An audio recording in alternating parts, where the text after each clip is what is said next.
Hello everyone, and welcome to Fictional Vortex. So we are back with an interesting series on what if Naruto was the Half-Night King. But before we start, I just want to remind you to please subscribe to my channel and hit the like button if you enjoy my content. Let's start the story. We cannot banish dangers, but we can banish fears. We must not demean life by standing in awe of death. For thousands of years, humans have believed themselves to be the masters of their world. This is not true. There exist powers far greater than a human could ever grasp, watching over them in silence. Amaterasu, goddess of the sun, and Tsukiyomi, god of the moon. It was they who created the humans in the image of the two divine races, the angels, and the vampires. These two races have long fought each other, neither one gaining an advantage. The two deities, who were in fact brother and sister, have long sought a truce between the two races. A unity. This is why, on one cloudy October evening, the eyes of the gods fell on a young boy, no older than 10. This boy had been the victim of much cruelty in his lifetime, and the cruelty of the village he lived in had long gone unpunished. The gods saw great potential in this boy. They descended from the heavens to bring their gift to this unfortunate child. In Konoha Uzumaki, Naruto wandered through the forest of Konoha, glaring up at the moon. His blonde hair was matted down with blood, and his white shirt was stained crimson. It was a few days before his 11th birthday, and the villagers had been particularly nasty. He had managed to escape with only a few broken bones, but his scalp was split open when someone threw a large rock at the back of his head. His wounds had healed, as they always did, but it did nothing to alleviate Naruto's anger at his unjust fate.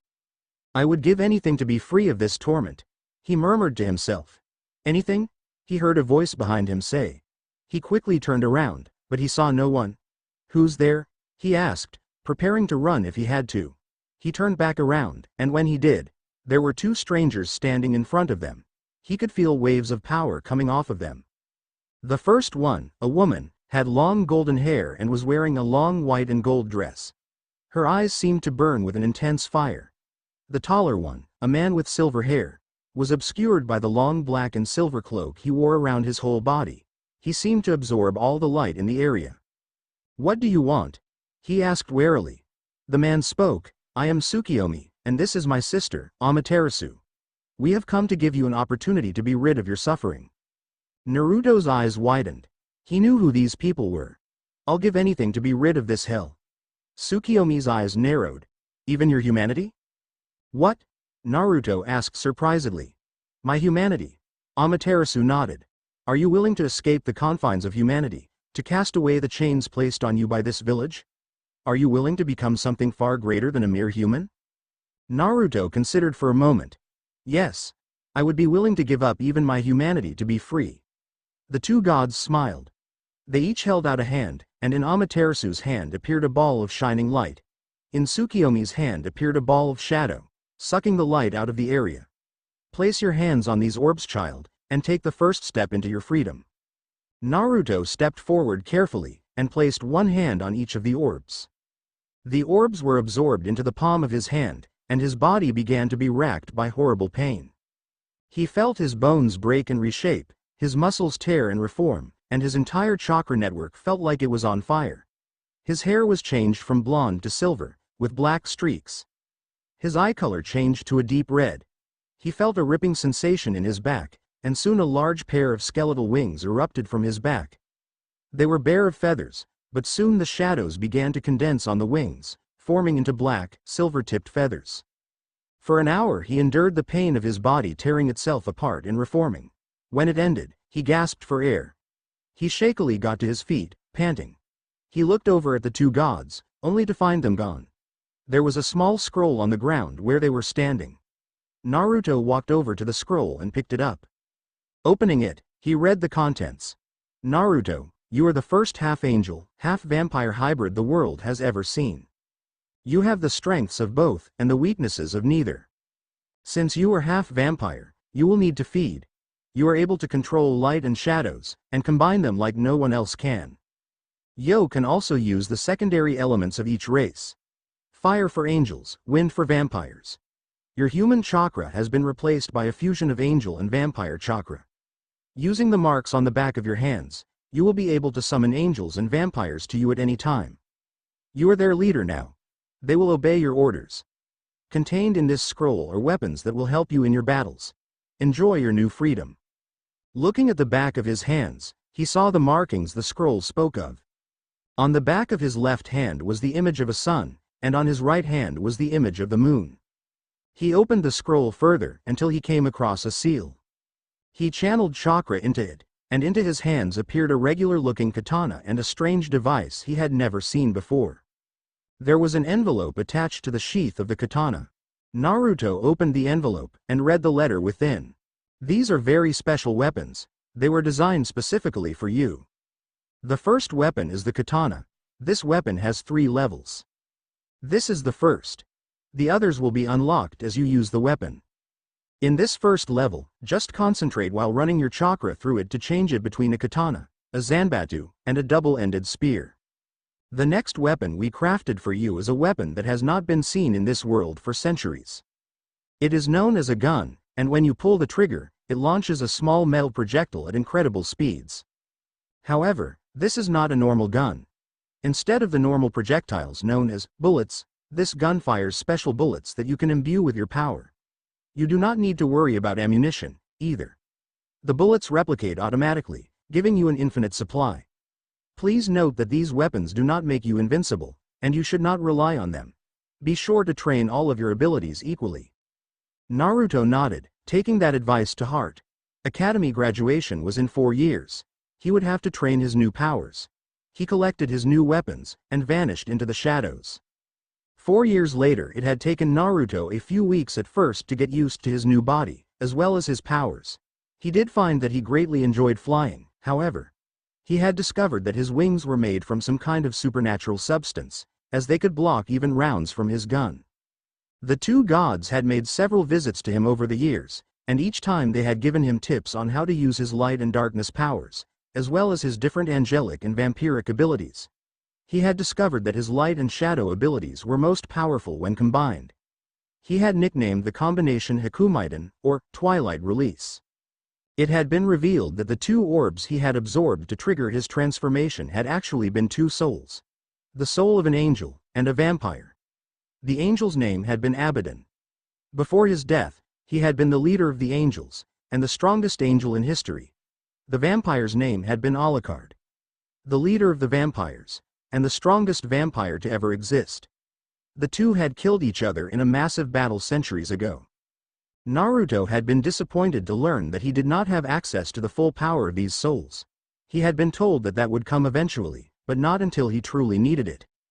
He had invented a taijutsu style, as well. It was comprised of 2 separate styles, the Black Fist, which focused on quick and brutal offense, and the White Fist, which was more of an aggressive defense. Together, they formed the Gray Fist, Naruto's signature style. While researching kenjutsu styles, he found that he didn't need one. When it came to kenjutsu, he was a natural. His ability to adapt to any situation in a kenjutsu fight was enough already. His appearance had also changed over the years. He stood at about 6 feet even, and his muscles were very well defined, compact to the point of looking like they were carved from stone. His hair, which had straightened out, was long, grown down to the small of his back. He wore only a black baggy pair of pants, and a pair of black combat boots. His wings basically made wearing a shirt impossible, so he went without one. On his hip, he wore a holster for his gun. All in all, it was a far cry from the orange-clad knucklehead he had pretended to be for 4 years. He stood on the roof of his apartment, sword in hand, and looked out over the village. "Get ready, Konoha," he said to himself. "I'm about to unleash hell." He melted away into black smoke. The Academy Amino Iruka looked over his class, ticking off names on his sheet. He came to Naruto's name, and frowned. The blonde was never late. He may sleep during class and not pay attention, but he was always on time. As he was about to mark Naruto as late, the door opened. Everybody looked at the door as a stranger in black with silver and black hair and a large pair of wings entered the classroom carrying a sword. "Am I late?" the stranger asked. Iruka's eyes widened as he saw the whisker marks on the stranger's face. "Naruto? What happened to you?" Everybody gasped as they heard that the person in front of them was Naruto. Naruto replied to Iruka, "The orange-wearing loser you saw before was not me. That was just who I was pretending to be." Iruka shook his head. What I meant was, why do you have wings? Naruto looked at him, trying to decide what to tell him. Eventually he decided to just fuck it and go with the truth. I'm half angel, half vampire. No human. He said to the surprise of the class. After all, what the hell were they gonna do about it? A pink-haired girl sitting next to Sasuke stood up and shouted, "Yeah right, Naruto baka. You're probably just using a henge. Stop trying to look cool and sit down." Naruto glared at her. "Haruno, the only thing that makes me sicker than my pretending to have a crush on you for the past 4 years is the fact that someone like you would actually be considered qualified to be a kunoichi. Now, either you shut your mouth, or I will gladly shut it for you." The class gaped at the way Naruto spoke to Sakura. They all started to whisper amongst themselves. Seeing no other place to sit, Naruto took the empty seat next to Hinata, who was blushing furiously. Iruka called for the class to settle down, and when they all quieted down, his assistant Mizuki passed out their tests. "This is the first portion of the graduation exam. You have half an hour. Begin." The class began to write down their answers, but Naruto noticed that his paper had a genjutsu over it. Deciding to fuck with whoever put it there, he discreetly cancelled it, and proceeded to write down the correct answers. At the end of the half hour, he turned his paper in with the rest of the class and they all went outside. Iruka spoke up, "The next portion of the exam is shuriken and kunai throwing. You will be given 10 of each, and you will throw them at the targets." Eventually they got to Naruto. Sasuke had the highest score so far, scoring 17 out of 20 bullseyes. Naruto accepted his kunai and shuriken and launched them all at the targets. The kunai hit first, each one scoring a bullseye. Then the shuriken followed, splitting each kunai straight down the middle and embedding firmly in the targets. Iruka whistled. "Great job, Naruto. You scored highest on this portion." They all walked over to the taijutsu field. Iruka said, "It's time for the taijutsu portion. You will select who you want to fight against, and fight in a straight taijutsu match, no weapons, no jutsu." After several matches, Sasuke was called. "All right, Sasuke, who do you want to fight?" He replied, "Naruto." Naruto faced him and the two got into fighting stances. Sasuke was using the basic academy stance, but Naruto was using a stance none of them had seen before. Sasuke rushed at Naruto, sending a kick at his gut, but Naruto blocked it and returned it with a punch to the face. Sasuke was sent back a few feet by the punch, but landed on his feet. He spat out some blood and rushed back at Naruto, who came at him as well. Sasuke jumped in the air, attempting to kick Naruto in the head, but Naruto ducked and punched upwards, hitting Sasuke in the nuts. Sasuke fell gracelessly to the ground, clutching himself. His groans of pain were enough to let Iruka know he wasn't getting back up. "Winner, Naruto." He winced as he looked at Sasuke on the ground, still rolling around in pain. Looking at his list, he called the next name. "Naruto, you're next. Who do you want to fight?" Naruto answered, "Mizuki-sensei." Iruka quirked an eyebrow while Mizuki grinned to himself. "This is excellent. Time to put that demon in its place." Mizuki walked over to face Naruto, and they both got into their fighting stances. When the match began, Mizuki quickly rushed at Naruto, hoping to catch him off guard. He punched at Naruto's stomach, but was blocked. Naruto kicked him in the stomach, knocking the air out of him. Naruto then punched him in the gut twice and in the face, knocking him away. Angered, Mizuki ran at Naruto with a kunai. He slashed at Naruto's face, but was bet by Naruto's sword. Mizuki threw away the kunai and pulled out a ninjutsu, slashing at Naruto's gut. Naruto blocked the blow and thrust towards Mizuki's heart, missing by a hair's breadth. He slashed Mizuki across the chest, slicing through the Chunin vest and leaving a cut across Mizuki's chest. Mizuki yelled in anger and thrust toward Naruto, aiming to impale him. Naruto swept the sword away and punched Mizuki in the face. Catching his wrist, Naruto twisted, forcing Mizuki to drop his blade. He grabbed Mizuki by the hair and threw him face first into a nearby tree. Mizuki hit with a crunch, and Naruto was there waiting for him. He put his sword at Mizuki's throat. Iruka and the rest of the class were watching with their jaws on the ground. "Winner, Naruto." He stammered. Naruto sheathed his sword and walked back to the class. They all went back inside for the final portion of the test. Once they had all taken a seat, Iruka said, "This is the ninjutsu portion of the test. You will come to the front of the class and perform the 3 academy jutsu. This counts for a large portion of your grade, so if you didn't do so well on the other parts, do your best on this one." Iruka went through the list of names one by one. Finally, Naruto heard his name called. He walked to the front of the class and stood in front of Iruka. Perform a henge, a kawarimi, and 3 bunshin. Naruto transformed into a perfect copy of the Shoden Hokage, switched places with Iruka, and created 20 clones, all without hand signs. Iruka smiled. "Impressive, Naruto. I wasn't sure if you would manage the bunshin, but it seems you far exceeded my expectations." Naruto shook his head. "These aren't regular bunshin. They're Yami bunshin, the jutsu the Kage bunshin was based on. They have the same properties as Kage bunshin, except they can only be dispelled by a killing blow." He punched one of them in the face for demonstration. "Unfortunately, they're still only a tenth of the strength of the user." Iruka shook his head. "You're full of surprises, Naruto. You pass. Congratulations, you got the highest scores in every part of the exam."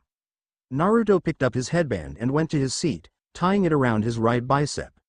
"All right, everybody who passed, be here tomorrow for team announcement," Iruka said. The class all began to file out. Naruto had exited the academy when he felt someone coming up behind him. He turned and saw Sasuke walking up to him. "What do you want, Uchiha?" he asked. "Give me your sword, Dobi. A loser like you doesn't need it." Naruto narrowed his eyes. "No way in hell am I going to give you anything, Uchiha. Get that stick out of your ass or I'm gonna pull it out and beat you with it." Sasuke smirked. "Whatever, Dobi. I'll just talk to the council and they'll make you give it to me." He began to walk away when he suddenly began to feel very cold. He turned to see Naruto, seemingly absorbing the light from around him.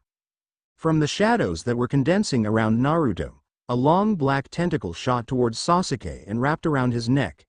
It lifted him into the air and slammed him against a wall. "You listen to me, Uchiha.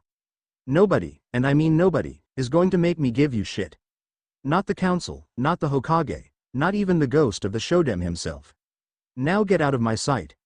The tentacle dropped him, and Naruto began to walk away. As he walked, he melted away into smoke. He reappeared in his usual training spot to find Tsukiyomi and Amaterasu waiting for him. He greeted both of them and Tsukiyomi said, "Greetings, Naruto. We have something for you, a sort of congratulations on your graduation." In front of him appeared a large scroll. "This is a summoning scroll. We spent quite a while finding the right one for you, but I think you'll like what we picked." Naruto quirked an eyebrow. "What kind of summons is it?" he asked. Tsukiyomi smirked. "Sign it, and find out." Naruto rolled open the scroll, and was shocked at the names inside. Every single one of them was an Uzumaki. "What?" Amaterasu explained. "We found this in the ruins of Uzushiogakure, where your clan is from. This was your family's summoning contract. The last name on the scroll was your mother." Naruto looked at the name. Uzumaki Kushina, mother. He committed it to memory. Biting his thumb, he signed the scroll and added his handprint next to his signature. Performing the hand signs, he slammed his hands on the ground, obscuring himself in a large amount of smoke. When it cleared, he was standing on the back of a large dragon. He grinned wildly. "Oh, yeah. This would do just fine." The dragon spoke up in a deep voice, "Who summoned me? Where are you?" Naruto jumped off the dragon's back and landed in front of it. "I summoned you. My name is Uzumaki Naruto," he said. The dragon replied, "Uzumaki. I thought Kushina-chan was the last Uzumaki. You know her?" Naruto nodded. "She was my mother. She died giving birth to me." The dragon blew smoke from its nostrils. "Damn. I always liked Kushina-chan. Best damn summoner we ever had. Anyway, you can call me Aizen. You'll need to summon my father, the boss, if you want to be able to summon us. I suggest doing that soon. He'll be eager to meet you." Naruto nodded, and performed the hand seals. After biting his thumb and slamming his palm down on the ground, a gigantic cloud of smoke obscured everything in the forest. Out of the smoke came a gigantic black dragon that was easily as tall as the Kyuubi. "Who summons Ragnarok, king of the dragons?" it asked. It looked down and saw Naruto and Aizen, and said, "Another Uzumaki. Greetings, boy. I am Ragnarok. Feel free to summon my kind in me if you need us. Aizen, I expect you to look after the boy."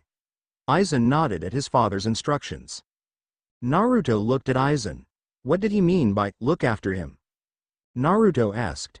Aizen answered, "It means I'm your familiar. I'm supposed to stay with you, help you fight, that kind of stuff." Naruto quirked an eyebrow.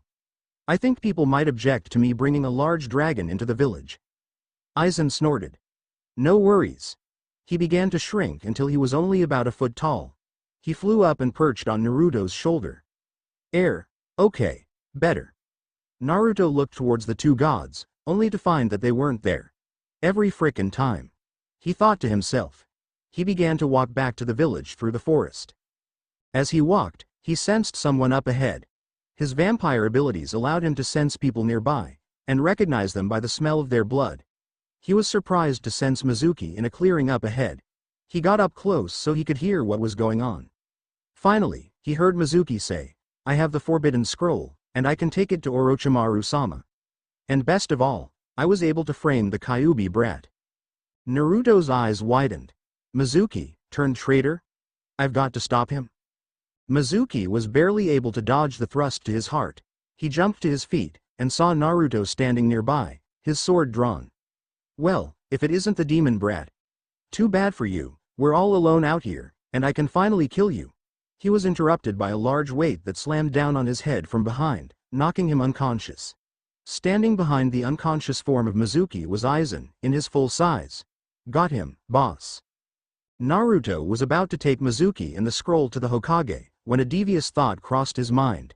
He sat down, and opened the scroll. He pulled out a smaller scroll, performed some hand seals, and placed a hand on each scroll.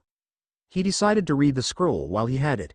He found several interesting jutsu on there, but the most interesting thing of all was at the very bottom.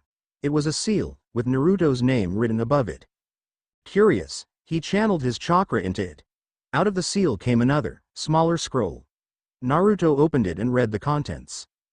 "Naruto, if you are reading this, then you are either a Chunin or 16. You may already know this, but you are the Jinchuriki of the Kyuubi no Kitsune. I am truly sorry for the massive burden I have placed on you. I can only hope the village sees you as the hero you truly are, though part of me fears that won't happen. Inside this scroll you will find the keys to the clan compound. All of my life's work is in there. I leave it to you. I have to go now. The beast draws near. Please know, if there were any other way, I would gladly take it. All I can do is thank you for the sacrifice you didn't choose to make. Goodbye, my son. Your father, Namikaze Minato, Yondaime Hokage." Naruto read and reread the scroll over and over. So many times he thought his eyes would start to bleed. He realized what this meant. The Hokage, the one person in the village Naruto trusted, had lied to him his whole life. "Sarutobi!" he roared. He grabbed Mizuki and the Forbidden Scroll, and flew up into the air, Aizen following. Hokage's office. Sarutobi was sitting at his desk, doing paperwork, when suddenly, his window was smashed by someone being tossed through it. The person landed on Sarutobi's desk, and he saw that it was Mizuki, with the Forbidden Scroll attached to him. Looking out the window, he saw someone who he barely recognized. "Naruto?" he asked disbelievingly. "What the hell is going on? What happened to you, and Mizuki for that matter?" Naruto just glared at him, his eyes glowing with a silver light. "I saw the letter, Sarutobi. There will be consequences for lying to me." The blonde just flew higher into the air, and vanished in a burst of speed. Sarutobi sighed. "I knew this whole thing would come back to bite me." He turned to Mizuki, glaring at the unconscious man. "Now, to deal with you. Ibiki, it's your lucky day." Sarutobi chuckled evilly to himself. Namikaze clan compound. Naruto was flying above his clan compound, marveling at the size of it. It was even larger than the Uchiha district. Aizen, who was flying next to him, whistled in appreciation. Which is weird, seeing as he was a dragon. "Damn, boss. You own all of this." Naruto nodded. "That's right. You know, part of me is so angry with my father. I'm tempted to just burn this place to the ground. But honestly, I can't be mad at him. I would have made the same decision in his place." I try to deny that, tell myself I would have found another way, but I know that isn't true. Oh well. Naruto began to dive straight down, closing his eyes. He fell for hundreds of feet, and just before he hit the ground, he flipped over and flared his wings, breaking his fall. He landed on the ground in a crouch. He looked up, and saw that he was in front of the house of the clan head. He smirked to himself. Hey, so this is my house, nice. It was a large, 3-story house in the center of the compound. He went inside, and saw that it was nicely furnished. He sent out 10 Yami Bunshin to explore the house, and he liked what he found. There were several bedrooms, bathrooms, a master bedroom, a master bathroom, storage rooms, spare rooms, an attic, a room that would have been Naruto's room, and the basement, which extended far beyond the house. It was the clan library, as well as Minato's private workshop. All of the namikaze techniques were down there, as well as the jutsu invented by the Yondaime. Naruto had no use for the Hiraishin, already being able to teleport, but he was interested in the Rasengan. He sent a few Yami Bunshin to study the scroll and practice. Eventually, he just ended up sitting on the black leather couch, watching TV. Since didn't need to sleep, an effect of his vampirism, he had little to do during the night. Finding nothing good to watch, he sent out clones to explore the rest of the compound. The compound contained over 50 houses, 10 dojos, a grocery store, 2 clothing stores, a ninja supply store, and a large warehouse full of weapons. There was also a large training area behind the compound, a huge clearing in the forest that was perfect for its intended use. Naruto was glad for the isolation of the training ground. Getting up off his couch, he left the house and decided to just train for the rest of the night. When they left the house, Aizen was happy to grow back to his full size. At his full height, he stood about 30 feet tall and twice as long. Gah! That form is so constraining, he shouted, stretching his muscles out. Naruto chuckled. You know what, from now on I think it would be best if you only took that form when you needed to come inside or sneak up on an enemy. Besides, if we're luck, some of the villagers might actually piss themselves. They both laughed at that. They both took off into the air, heading for the training ground. The next day Naruto and Aizen had trained through most of the night, sparring with each other along with many other creative forms of training. Naruto put his supernatural strength to the test by bench pressing Aizen, who was complaining the entire time. After a while, they got bored and started playing checkers. Naruto won, 5 games to 3. Naruto was now heading towards the academy. He had decided to take the scenic route, as he called it, heading straight down the main roads of Konoha, riding on Aizen's back. He smirked, seeing the looks of fear on the villagers' faces. Eventually, they got to the academy, and Aizen shrunk down, landing on Naruto's shoulder. He entered the classroom, people turning to look at him as he took a seat in the back of the class. Iruka looked at him before clearing his throat and saying, Naruto, no pets in class. Naruto rolled his eyes. Then why is Akamaru allowed to bring Kiba? The class erupted in laughter at his joke, while Kiba just glared. Naruto continued, and what about Sasuke? Everyone can plainly see the duck sitting on his head. The class began to laugh even harder, and even Iruka let out a few chuckles. Sasuke and Kiba were both glaring at Naruto. Once everyone quieted down, Naruto said, anyways, Aizen isn't a pet, he's one of my summons. Iruka quirked an eyebrow. Alright. Let's get on with team assignments, shall we? Let's see, Team 1. Naruto tuned out while Iruka called the names of the squads and their senseis. Team 7, Uzumaki Naruto. Naruto perked up at the mention of his name. Haruno Sakura, and Uchiha Sasuke. Sakura was about to complain, but she was interrupted by a loud crack. Everybody looked to the source of the noise, to see that Naruto had put his head through his desk. They all sweat dropped. Iruka continued, your sensei is Hitaki Kakashi. Team 8. He was interrupted by the door opening, revealing a man with spiky silver hair, a face mask, and his Hite-8 covering his left eye. Sorry I'm late. Iruka looked at him strangely. Kakashi, you're actually early. Kakashi looked confused. Wasn't team assignment supposed to be at 5 in the morning? Iruka rolled his eyes. No, it was at 8 in the morning, right now. Damn that old man. He lied to me. Kakashi shouted. Oh, well. Team 7, meet me on the rooftop. Sakura and Sasuke started to walk out the door, while Naruto just melted into smoke. Naruto reappeared to find Kakashi waiting. Sakura and Sasuke appeared a moment later, looking winded. Kakashi looked at them and said, "Now that everybody is here, we can begin. I want you all to introduce yourselves." Sakura said, "Sensei, shouldn't you go first, to show us how it's done?" Kakashi rolled his eye. "Very well. My name is Hitaki Kakashi. I like a few things. I dislike a few things. I have some hobbies. Never really thought about dreams for the future. See? Easy. Now you, Pinky." Sakura glared at the nickname. "My name is Haruno Sakura. I like Sasuke-kun, reading, and brushing my hair.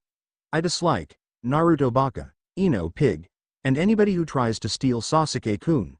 My hobbies are the same as my likes. My dream for the future." She began to giggle and blush while looking at Sasuke.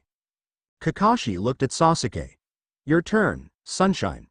Sasuke said, "My name is Uchiha Sasuke. I don't really like anything. I dislike a lot of things. I don't have any hobbies, besides training. I don't have a dream, but an ambition. To kill a certain man, and rebuild my clan." Sakura swooned over Sasuke while Naruto and Kakashi just rolled their eyes. Kakashi turned to Naruto. "You're next." Naruto replied, "My name is Uzumaki Naruto. I like angels, vampires, dragons, training, weapons, fighting, anything that has to do with my family, and Uchiha Itachi. As far as I'm concerned, he did the world a favor. I dislike most of the civilians in the village, a few of the shinobi, rapists, and evil people in general. My hobbies are training, reading, and playing pranks. My dream for the future is none of your business." Kakashi quirked an eyebrow at Naruto's introduction, while Sasuke seethed in anger. Sakura was wondering who Itachi was. Kakashi spoke. "Well then, I want all of you to come to Training Ground 7 tomorrow morning at 7 for our test." Sakura looked at him in confusion. "What test, Sensei?" Kakashi's visible eye curled into an upside-down U. "Why, the test to see which of you will become genin, of course," he said cheerfully. Sakura just looked even more confused. "But Sensei, we already took the genin exam." Kakashi shook his head. "That was just to see who had the potential to become a genin. Well anyway, be at the training ground at 7. Oh, and don't eat breakfast, or you'll vomit." He gave them all another eye smile and vanished. The next day after the meeting on the rooftop, Naruto had gone home, trying to find various ways to amuse himself until morning. He had made a point to eat a large breakfast. He walked to Training Ground 7, around 10, Aizen following behind in his full form. He spotted his two teammates up ahead, leaning against a tree. Sakura glared at him as he approached. "You're late, Baka. Sensei's gonna be angry with you." Naruto rolled his eyes. "Sakura, if he were already here, then I'd be late. But he's not, so shut it." Sakura was about to yell at him, but stopped as she saw Kakashi walking up to them. "You're late," she yelled. Kakashi just smiled and said, "Sorry, I was helping an old lady out of a tree. And then I had to help a cat across the street." Sakura just looked confused. "Anyway, let's get on with the test." He took 2 bells out of his pocket and tied them to his waist. "You have to get these bells from me. Anyone who doesn't get a bell gets sent back to the academy. But let me warn you. You won't get a bell unless you come at me with the intent to kill. Begin." As soon as he said begin, Sakura and Sasuke jumped into the forest. But Naruto just stood there. He drew his sword and said, "Intent to kill, eh? This is gonna be fun." He rushed at Kakashi, swiping at his head. Kakashi barely had time to block the blow before he had to dodge a stream of fire from Aizen. He tried to put some distance between himself and Naruto, but the blonde wouldn't let up. His swings were so fast, it was all Kakashi could do to keep blocking. On top of that, Naruto was swinging with such force that Kakashi felt like his arms were turning to jelly. It didn't help that he had to keep dodging Aizen's attacks. Finally, he was able to jump back a few feet from Naruto and catch his breath. He saw Naruto pointing a strange device at him and was confused because he didn't know what it was. He saw a bright light building at the front of it and started to get a sinking feeling in his gut. Finally, the light went flying at him, faster than he could blink, and it hit the ground in front of him, causing dirt to fly everywhere. He looked at the spot the blast had hit. only to be shocked at the 3-foot-wide crater that was a foot deep. This kid really is trying to kill me, he thought to himself. He ran around the training ground, running for his life actually, as Naruto fired blast after blast at insane speeds. Finally, he was caught at the edge of one of the blasts and sent flying. He landed in a tired heap, panting for breath. Before he could get to his feet, Aizen put one of his massive legs on Kakashi's back, holding him in place. He smiled in joy as he heard the timer go off. Aizen lifted his leg off of Kakashi, who got up and dusted himself off. Sakura and Sasuke both reappeared from out of the forest. Kakashi smirked. Well, that was fun, however, since none of you got a bell, I'm afraid you. He was interrupted by Naruto clearing his throat. Kakashi looked at him and saw that he was holding both bells. His eye widened. When did you? Naruto cut him off again. Right after you tied them to your belt. I also knew the true purpose of this test. He then proceeded to hand a bell to Sakura, and one to Sasuke. Teamwork. Isn't that right, sensei? Kakashi was just gawking at him. If you had the bells from the start, then why did you spend an hour kicking my ass? Naruto grinned. It was more fun that way. Kakashi glared at him. Grr. You all pass. Damn it. Sakura cheered while Naruto just kept grinning. Meet back here tomorrow morning, same time for our first mission. He vanished in a cloud of smoke. Hokage's office Sarutobi was looking at the two Chunin on front of him. Apparently, only these two teams had passed this year. So, this is it? I must admit, I'm a little surprised. Suddenly, Kakashi appeared in the middle of the room, covered in dirt, and a little blood, and looking like hell. His clothes were ripped, his arm was bleeding, and even his hair was drooping. Team 7 passes, he said before collapsing in a chair. The other two Chunin, Kurenai and Asuma looked at him with wide eyes. What the hell happened to you? Kurenai shouted. Uzumaki Naruto. Kakashi groaned. Everybody's eyes widened. One kid did this to you? Asuma asked in disbelief. Kakashi nodded and began to tell them all about his fight with Naruto.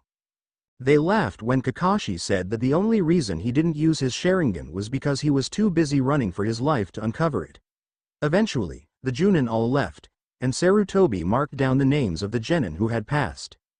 Namikaze compound Naruto sat on the couch in his living room, attempting to meditate. He had decided to pay a visit to the Kyuubi. He closed his eyes and focused on his breathing to the exclusion of all else. Eventually, he felt the rest of the world just fade away. When he opened his eyes, he was in a large maze of hedges, the walls of which went up as far as he could see. Looking up, he saw the moon and stars shining bright in the sky. He felt a pull in his mind and followed it through the maze. Eventually, he came upon a large cage in the center of the maze. It was around 1,000 feet tall and was dark within. He could see nothing inside. Suddenly, a huge pair of glowing red eyes opened inside the cage. So, my jailer finally decided to pay me a visit, Come closer, boy. Naruto walked up to the cage, only for the Kyuubi to swipe at him with its massive claws. The Kyuubi was shocked, however, as Naruto stopped the claws with a single finger. So, you're the Kyuubi? I'm not impressed. He threw the beast back, and it slammed against the back of the cage. The beast roared in anger. What? How is this possible? Naruto laughed in a sinister way. In here, I am God. Your power is nothing as long as you are in my mind. To prove his point, he walked straight through the bars of the cage, past the protection of the seal. Foolish child, now you die. The Kyuubi lunged at Naruto, trying to bite him in half, but before it touched him, it was sent flying backwards by an unseen force. What? That's impossible. Naruto laughed as he exited the cage, and clenched his fist. The cage began to get smaller and smaller, until it was nearly crushing Kyuubi. It yelled out, "How are you causing me pain? I can't feel anything in here." Naruto smirked. I already told you. I am God in here. If I want you to feel pain, you feel pain. Kyuubi grunted in pain, but then smirked and began to shrink and change until, in its place, was a beautiful woman, with long red hair, and very large assets. It didn't help that she was barely wearing any clothes. Naruto looked at her in disbelief. Kyuubi, you're a chick. Kyuubi laughed at him. Of course I am, boy. Couldn't you tell? she said in a much more womanly sweat dropped. Oh, no, not at all, really. Kyuubi glared at him. HMPH. Men. Anyway, what did you come here for, anyway? Or was it just to humiliate me? Naruto smirked. Well then, I guess you're not interested in getting out of here. He turned to walk away. Kyuubi's eyes widened. Wait, please. Don't go. Naruto laughed. I knew that would get your attention. So, I take it you're interested? Kyuubi nodded vigorously. Hell yeah. The only thing I've felt in 14 years was that pain you caused me earlier. I would give anything to be free of this damn seal. Naruto grinned. Well, then. Lucky for you, I know a way to get you out. It involves using a large amount of your Yuki to create a flesh and blood body for you, and transfer your consciousness into that body. However, 4 taels of your power will be permanently lost in the transfer. Are you willing to do this? Kyuubi didn't hesitate. I'll do it. When can we get started? Naruto answered. Well, the power output of the transfer would undoubtedly be noticed immediately, so I want to wait until we can leave the village. I'll wait for a C rank. It'll probably be about a month. Kyuubi narrowed her eyes. How do you know I won't attack you when I get out? Naruto replied. During the transfer procedure, I'm going to place a seal on your body that prevents you from attacking me or anybody I order you not to. If you do, the seal will activate and kill you. Kyuubi nodded in understanding. Naruto turned to leave, saying, well, I'll be going now. It's almost morning. I'll talk to you in a month. Wait. Naruto turned back around to see Kyuubi trying to hide a blush. Before you go, do you think you could establish a sort of mental connection or something? It gets boring in here, and I'd like to at least have someone to talk to. Naruto nodded and walked you to the cage. He reached up to the piece of paper that was the seal, and tore off a small corner. He felt a small tingle in the back of his head, and faded from his mind. He opened his eyes to find himself sitting back on his couch, at home. He searched his mind, and found that he could slightly feel Kyuubi's presence in the back of his mind. Can you hear me? He asked. Yeah, I can hear you. Kyuubi responded. Gathering his things, Naruto left the house, and flew up into the air. He began heading towards the training ground, enjoying the warm sun on his face. And there is the first chapter of my new masterpiece. First, to answer any questions you may have. The only way of finding the limits of the possible is by going beyond them into the impossible. It had been a long month for Naruto and his team, and the constant D-rank missions had not made the time pass any quicker.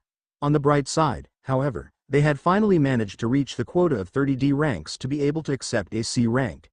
So now they stood in the missions office, demanding a C rank. Iruka, however, had other ideas. No way. You 3 barely graduated a month ago. There's no way you 3 could be ready, he shouted. All 4 members of Team 7, plus Aizen, glared at Iruka. Kakashi spoke up first. Iruka, you obviously haven't heard about how Naruto almost killed me without so much as breaking a sweat, have you? Iruka looked at him confusedly. Wah. Naruto spoke up next. Not to mention the fact that I literally have an army of angels and vampires I can summon at will. Aizen added in, don't forget dragons. Naruto nodded. Exactly. Kakashi said, I pity the bandit that tries to attack this team. Aizen added, even most ninja wouldn't be a problem. Iruka raised a hand to stop them. All right. Geez, are you guys trying to get a C rank, or an S rank? Here. He handed them a scroll. Your mission is to escort a bridge builder to Nami no Kuni and protect him while he finishes building his bridge. Tazuna-san, you may enter. The door opened, and an old man who smelled of sake and carried a sake bottle, surprise, entered the room and said, are these the people guarding me? Why does that one have a duck on his head? Is that pink thing coming too? He said in a drunken slur. Naruto and Aizen began laughing hysterically. Sasuke said, I swear to God, if one more person says that.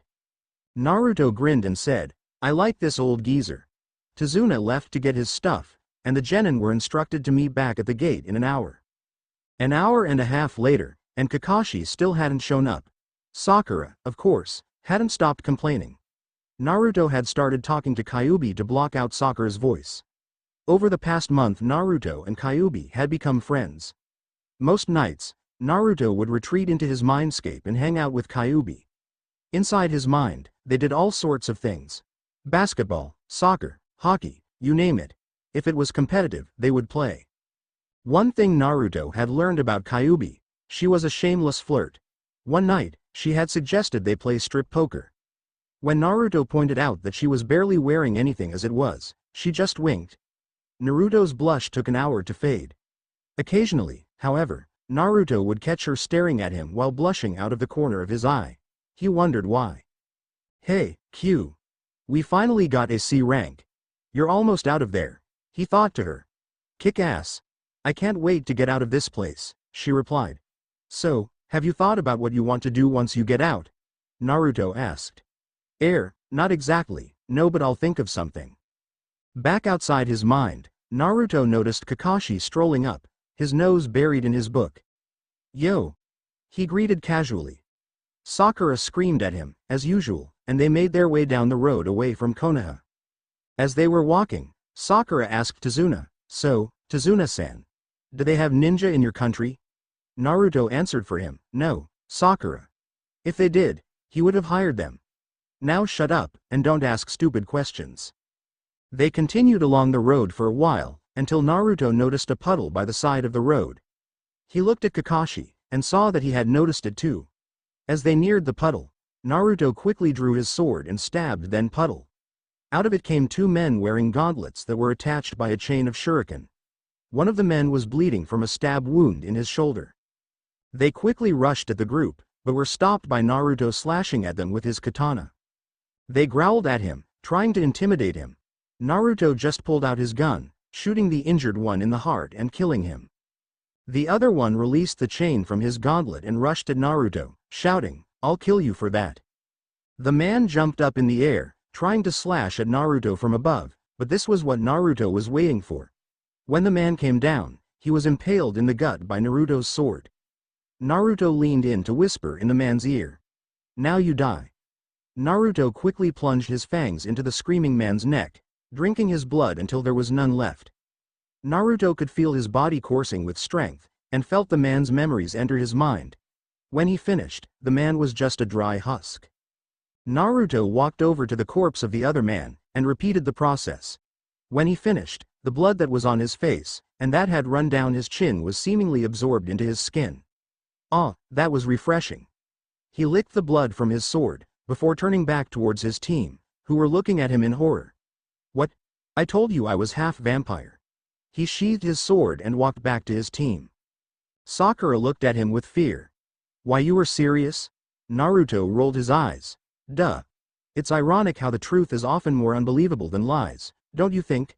Sakura continued staring at him. "We all thought you were joking. Those wings are real?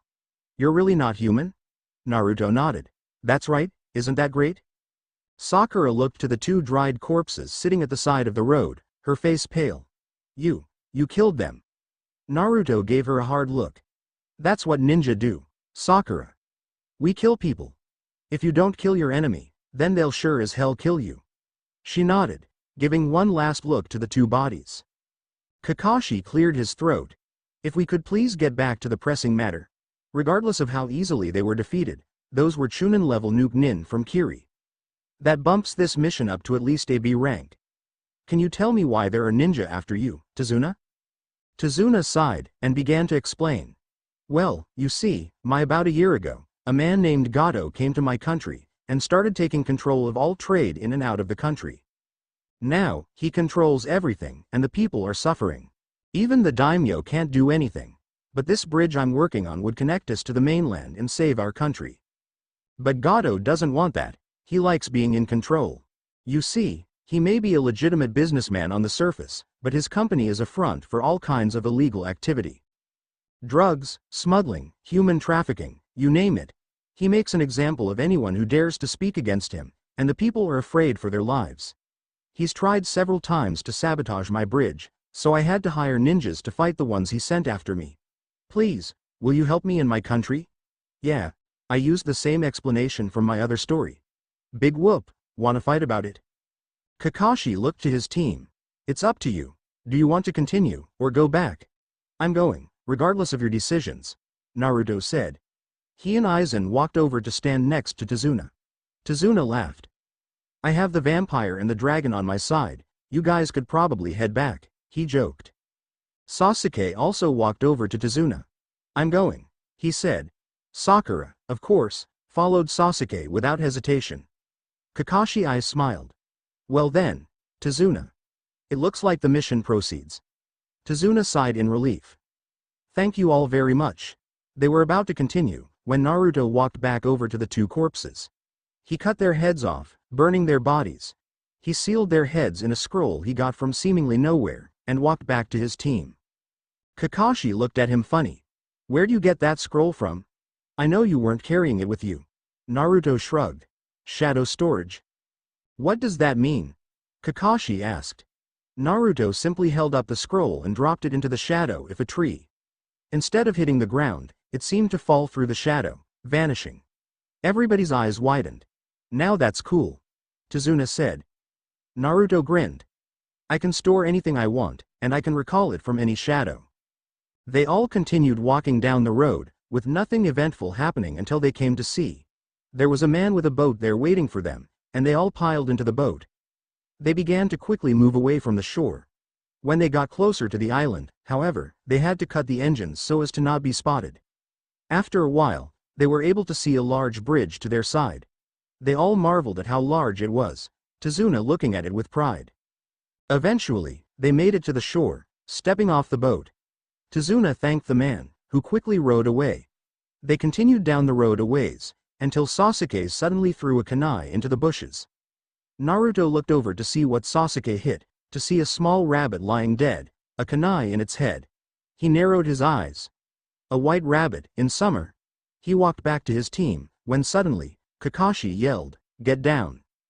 Naruto turned to see a giant Zanbatsu spinning through the air towards him. Quickly, he drew his sword, the blade glowing brightly as he did. The blade changed in mid-swing into a giant Zanbatsu, 7 feet long and pure black, with a single glowing red vein along the length of the blade. The blade was straight, and double-edged.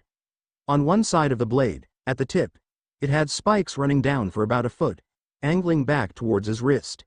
Each of these spikes was colored red. When Naruto completed his swing, the sword had changed into that Zanbatsu, knocking the other one away from him. Naruto whistled appreciatively, running his fingers along the razor-sharp blade. He tossed the sword in the air, catching it like it weighed nothing. He grinned evilly to himself. The other Zanbatsu had been knocked into a tree, and a strange-looking man suddenly appeared standing on it. Kakashi narrowed his eyes at the man. Momochi Zabuza, Demon of the Bloody Mist. A rank Chunin level nuke nin of Kiri. Zabuza laughed sinisterly. So, the great Sharingan Kakashi has heard of me. I'm flattered. Hand over the old man, and you can leave. As Kakashi was about to fight him, Naruto stepped in his way. This one's mine, Kakashi, he said darkly. Knowing better than to argue with him when he got like this, Kakashi just stepped back as Naruto faced Zabuza. As they stood apart from each other, Naruto suddenly swung his sword horizontally, sending a black wave of destructive energy at Zabuza. Zabuza's eyes widened as he jumped over the wave. He saw 3 more coming towards him quickly, followed by Naruto. After dodging the waves, he had to deal with Naruto, who was swinging his Zanbatsu with such force that it hurt to block. As Zabuza dodged a slash that would have taken his head off, he was suddenly covered by a large shadow. Looking up, he saw Aizen swooping down on him from above. The large dragon tried to grab Zabuza in his claws as he passed by, but missed.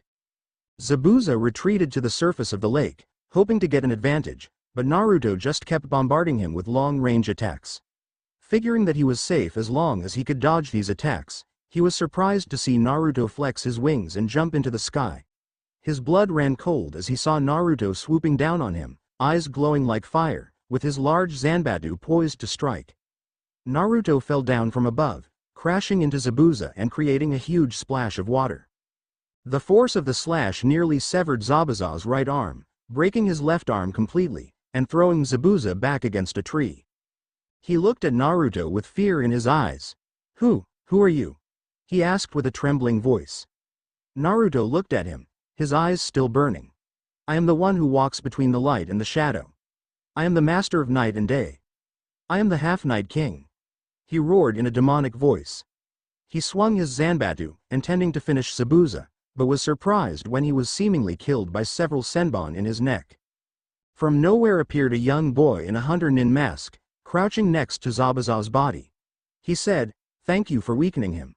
I have been looking for an opportunity to take him out for a while now." The boy grabbed Zabuza and vanished. Naruto simply sheathed his sword, which had returned to a katana, and strolled back to his team, who were once again completely stunned. Naruto looked to Kakashi and said, "Zabuza is still alive. A hunter nin is supposed to destroy the body on sight, cutting off the head. Also, the placement of those senbon couldn't have killed him. However, with the state of disrepair I left him in, I doubt he'll be troubling us further. His arm will most likely have to be amputated." Kakashi looked at him funny. "How do you know all that?" Naruto rolled his eyes. "I do a lot of reading. Yami Bunshin are very useful in gathering information." Kakashi just nodded, not really knowing what that meant. They looked at Tazuna, and Kakashi asked, "Is your home near here?" Tazuna nodded. "Yeah, just down the road," he replied. They all followed him as he led the way. Soon, they came to a house near the water. It wasn't too big, only 2 stories, but it looked nice enough. They entered the house with Tazuna leading the way. He called out, "I'm home." A young woman with long black hair entered the room and hugged Tazuna. She bowed to the ninja and said, "Thank you for bringing my father home. My name is Tsunami, I'm Tazuna's daughter." Kakashi eyes smiled and said, "No problem." After eating dinner with Tazuna and his family, the ninja all prepared to go to bed. Except Naruto, of course. As Sasuke, who he was bunking with, crawled into his bed, and proceeded to snore loudly, Naruto hopped out the window, spreading his wings and taking off into the night. Naruto flew several miles away from the house, to a place where he was sure the chakra output would not be felt. He created several Yami Bunshin to begin setting up the complex seal he had been studying. "You ready for this, Q?" he asked. "Yeah, I'm ready. I just have one question. Will my new body be demon or human?" Naruto answered, "Demon. It is going to be created out of Yuki, after all."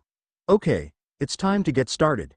He formed a strange seal with his hands, reaching inside himself to pull out Kyuubi's Yuki. The complex seal he was standing in the middle of began to glow brightly. As he grunted with the exertion of pulling out more and more Yuki, it began to take shape in the middle of the seal. The large ball of Yuki was distinctly human-shaped and noticeably female. The mass of Yuki began to glow brightly as Naruto felt the seal take effect. Letting go of the Yuki, he saw it swirl around the form, before condensing on the glowing shape. Finally, it stopped. In the center of the seal stood Kyuubi in her human form, completely naked. Naruto's seal was a complex pattern around her neck, preventing her from harming him. Finally, she opened her eyes. Naruto suddenly felt himself get tackled by Kyuubi, who was sobbing into his chest, thanking him over and over. He grabbed him by the head and kissed him on the lips, her tongue diving eagerly into his mouth. They lay on the grass for a while, making out, before Kyuubi finally released him. She got to her feet, forming clothes out of her Yuki. She wore a black t-shirt with a red flame on the front, stretched tight against her chest. Her pants were baggy and black like Naruto's. However, her feet were bare. Naruto, who was suffering blood loss from having a naked and very beautiful woman make out with him, got slowly to his feet, the blood on his face being absorbed back into his skin. Kyuubi looked at him while smiling and said, "Hot damn, it feels good to be free." Naruto chuckled. "I'll say." He scooped Kyuubi up into his arms and jumped into the air, flying back towards the house. Having nothing else to do, they just laid down on the roof, staring at the stars. Naruto looked at Kyuubi. "So, what are you gonna do now?" he asked. Kyuubi shrugged. "Just stick with you, I guess. Although I don't think the Hokage will allow me back in the village." Naruto nodded. "You have a point. However, if I adopt you into my clan, then there's nothing they could do to you." Kyuubi looked at him. "What do you mean?" Naruto chuckled. "Allow me to explain." Flashback. It was about a week after academy graduation, and Naruto had been summoned to the Hokage's office. He stood before Sarutobi's desk, glaring at him with his arms crossed. "You wanted something?" he asked. Sarutobi gave Naruto a smile.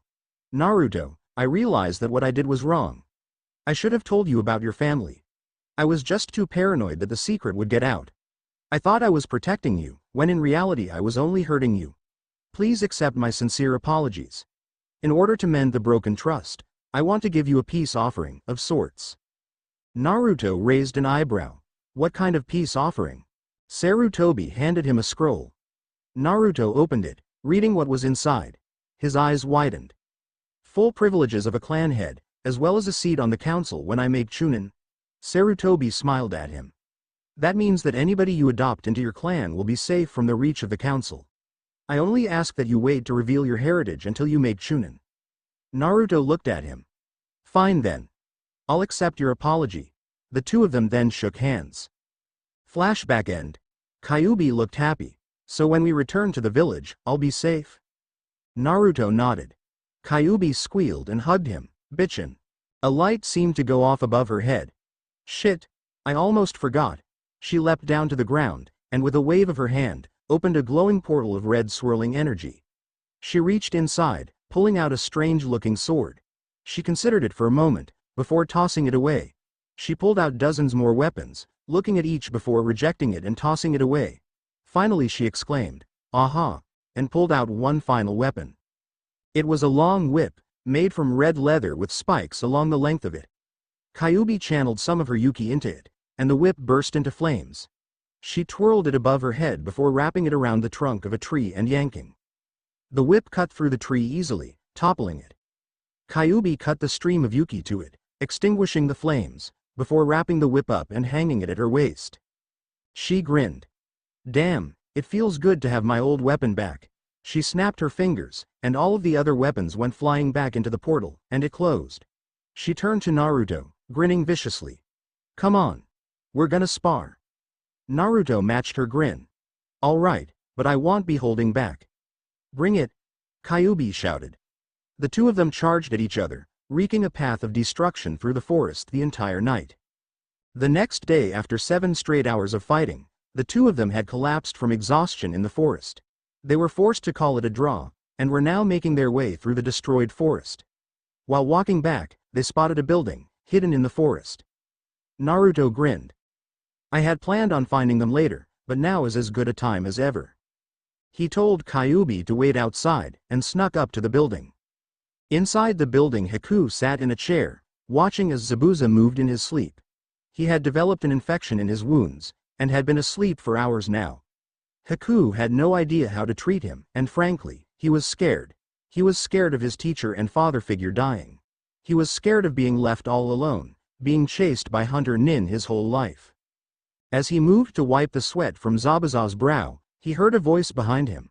Zabuza's not looking very well. He quickly turned, senbon in hand, to see the silver-haired boy who had put Zabuza in his current state. He growled in anger. What do you want? Come to finish us off? Naruto raised a hand to calm him. No, nothing like that. I came to offer you a deal. The two of them heard someone speak. What kind of deal? Haku turned to Zabuza with his eyes open, sitting up partway in his bed. Zabuza-sama! Haku yelled, rushing to his side. Zabuza waved him off, focusing on Naruto. Naruto replied, I will heal your wounds, under the condition that you agree to join me and return to Konoha with me. Zabuza looked at him, considering the offer. You can really heal my wounds? What about my arm? I assure you, the arm will be no problem to fix. Naruto replied. Zabuza thought it over some more. What about Haku? Where does he fit into this? Naruto answered, he will come with us, and receive the same gift I'm giving to you. Zabuza raised his eyebrows. Gift? Naruto smirked. You'll see. Zabuza sighed, before nodding. Fine. Heal my wounds, give us your gift or whatever, and we'll join you. Haku nodded as well, consenting to the plan. Naruto grinned. Excellent. This will be easier if you go back to sleep first. Zabuza nodded, and closed his eyes. Soon, he was asleep. Naruto leaned down, peeling the bandages away from Zabuza's neck, before sinking his fangs into the soft flesh. Naruto's canines were hollow, allowing Naruto to transfer his venom via bite. The interesting part about vampire venom was that it took a specific amount to change someone into a vampire. Too much venom, and someone would go into cardiac arrest and die. Too little, and they would only be left with a superior regeneration ability and a tendency to get sunburns. So, Naruto had to be careful in measuring the amount of venom he pumped into Zabuza's bloodstream. When Naruto stepped away from Zabuza, he could see steam rising from his body. Haku noticed it too. "What's that steam?" he asked. Naruto answered, "That is his body fighting off the infection and repairing his wounds. See? You can already see it taking effect." Haku looked closely at Zabuza's wounds, and saw that Naruto was right. He could already see many of Zabuza's smaller wounds closing before his eyes. "Wow. That's amazing," Haku commented. Naruto nodded. "Yes, vampiric regeneration really is amazing. There was once a vampire named Alucard who could regenerate his entire body from a puddle of blood." Haku looked at him, alarmed. "Wait, vampire?" Naruto nodded. "Yes. I am actually half angel, half vampire. That's where the wings come from." Haku nodded. "Oh, I was wondering about those. So, you turned Zabuza-sama into a vampire?" "Yes. And now, it's your turn. Do you want to be asleep? It will take longer, but you won't feel any pain." Haku shook his head. "No, I'll stay awake. Do you think you could tell me a little about vampires? I mean, like abilities and things?" Naruto rubbed his chin for a moment.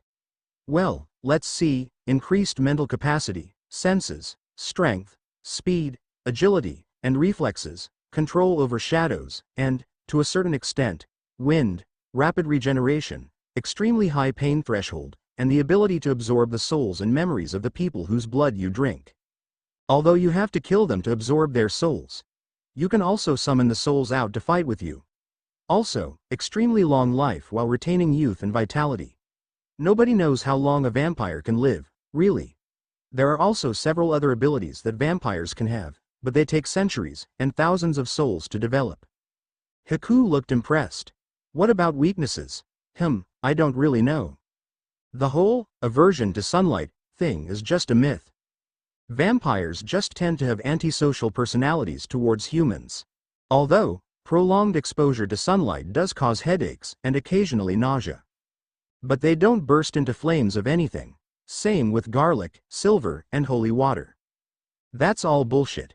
One thing you need to know, though, when a vampire is killed, so to speak, they may consume one of the souls inside their body to fully heal themselves. This isn't true immortality, as they can still die if killed enough times. There is some debate about this, however, as the vampire I told you about earlier, Alucard, was once able to heal himself after all the souls inside his body had been used up. Haku looked at him. "What happened to this Alucard person?" he asked. Naruto replied, "He and the leader of the angels, Abaddon, killed each other in battle. You see, up until 4 years ago, there had been a centuries-long war going on between the angels and the vampires. The war was ended, and a truce formed due to the creation of a hybrid of the two races, which was me. The souls of both Abaddon and Alucard were absorbed into my own, giving me their power, which I have not yet fully unlocked. It seems oddly poetic, the strongest vampire in history, and the strongest angel in history, killing each other in battle only to be joined together to create me, bringing peace." Haku nodded in agreement. "So, what kind of angelic abilities do you have?" he questioned. "Well, flight, obviously. Control over light and fire to a smaller extent, the ability to heal others, and the ability to judge someone's soul at death, absolving them of their sins or condemning them. We also can tell how long someone has to live. I have also heard that Abaddon performed some incredible miracles in his life. Other than that, it's the same increased mental capacity, senses, strength, speed, agility, reflexes, pain threshold, regeneration, and long life as vampires. Any more questions?" Haku nodded. "One, actually. Those other vampiric abilities you spoke of, have any vampires ever managed to achieve them?" Naruto nodded. "Yes, quite a few of the older vampires have those abilities. However, none are as strong as Alucard was, and since his soul is a part of me, I will eventually inherit his power. I have no idea how to go about doing that, though." Haku stood up. "All right, I'm ready to begin the transformation." Naruto nodded and moved over to Haku, leaning into his neck. He sank his fangs in and pumped the appropriate amount of venom into the bloodstream. Haku clenched his fists in concentration. It felt like fire running through his veins. The venom reached his heart, and he let out a gasp. He collapsed to his knees as he felt the change taking hold. His heartbeat became steadily slower as his body began to change. His eyes changed to a deep red. His teeth became fangs and his nails became claws. His hair became several shades lighter, leaving it a gray color. His skin became pale and his muscles became more dense and compacted. As the change completed, Haku felt his heart beat one last time, before stopping forever.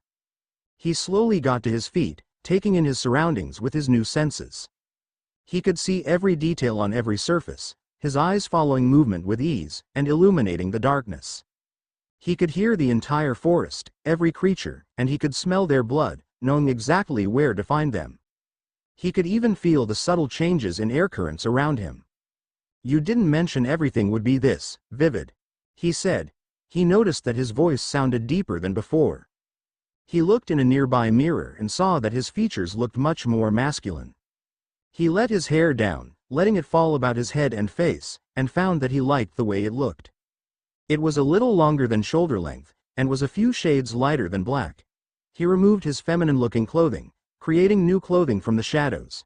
He now wore pants and boots like Naruto, but with a deep red vest, left open to show his muscles. He created a pair of gauntlets that protected his forearms and hands, but left his fingers and palms uncovered. They also had slots for senbon on them. All in all, he looked completely different. "Much better," he said with a smirk. He turned to Naruto. "How'd I look?" he asked. Naruto grinned. "Vampiric. Also, less like a chick." They heard a groaning sound from beside them, and turned to see Zabuza sitting up. He had gone through similar physical changes to Haku. He had the same eye color as Haku, but his hair had stayed black. It had grown a little longer, though. He stood up, taking in his surroundings with his new senses. He looked at Haku, his eyes widening. "Haku, what the hell happened to you?" He looked in the mirror, and to me, for that matter. Haku explained to Zabuza everything that Naruto had told him, and when he finished, Zabuza was impressed. "Damn, kid," he said to Naruto. "You weren't kidding when you said it wouldn't be a problem, were you? Judging by the light, it's been like, what, 40 minutes? Zabuza picked up his Zanbatsu and twirled it around, marveling at how light it was to him now. Naruto got a sinking feeling in his gut. He had forgotten about Kyuubi. He leaned his head out the window, signaling to Kyuubi that she could come inside. She entered the house, glaring at Naruto. "What the hell were you thinking, leaving me out there for so long?" she demanded. Naruto just gestured to the two new vampires and said, "These two will be joining us." Kyuubi just nodded in understanding, while Naruto cheered on the inside. "I can't believe that worked," he thought. Naruto reached into a shadow, pulling out several blood packs. He handed them to Haku and Zabuza, saying, "Here. These will hold you over for now. Fresh blood is better, however. I would recommend going into the forest to hunt some animals.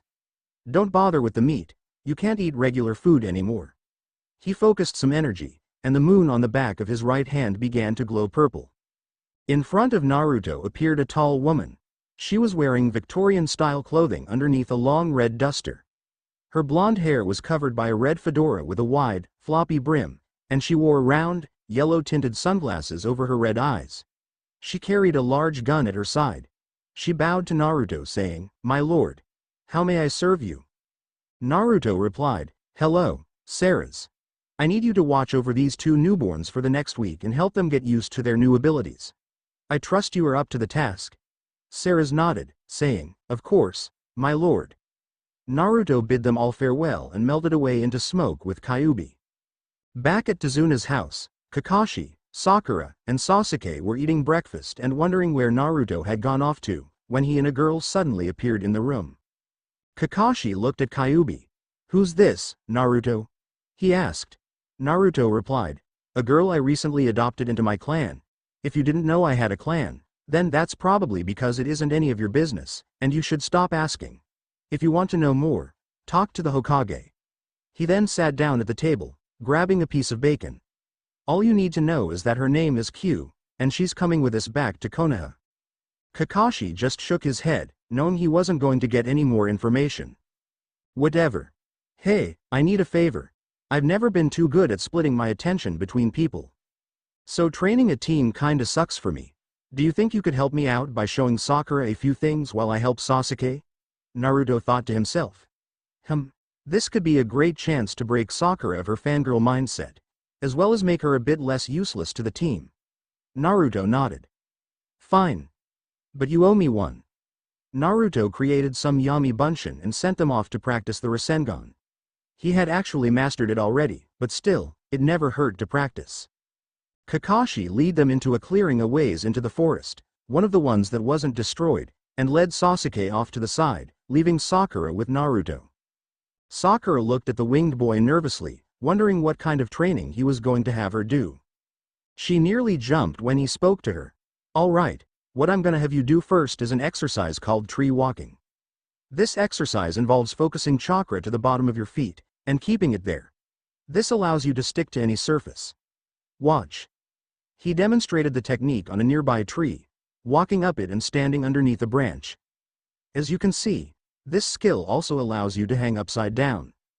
He dropped down, and motioned for Sakura to try. It's easier if you walk. He advised. Place one foot on the tree at a time, until you can find the correct amount of chakra to use. Sakura walked up to the tree, placing one foot after another on the tree. She managed to make it to the top without falling. However, she seemed to run out of chakra, and fell off the tree. She fell towards the ground screaming, but several black tendrils shot out of the shadows and caught her, setting her on the ground. She sighed in relief. How did I do? She asked. You have good chakra control, but low reserves. I have something I want you to take. He pulled out a small blue pill, handing it to Sakura. That is a pill invented by vampires for God knows what purpose.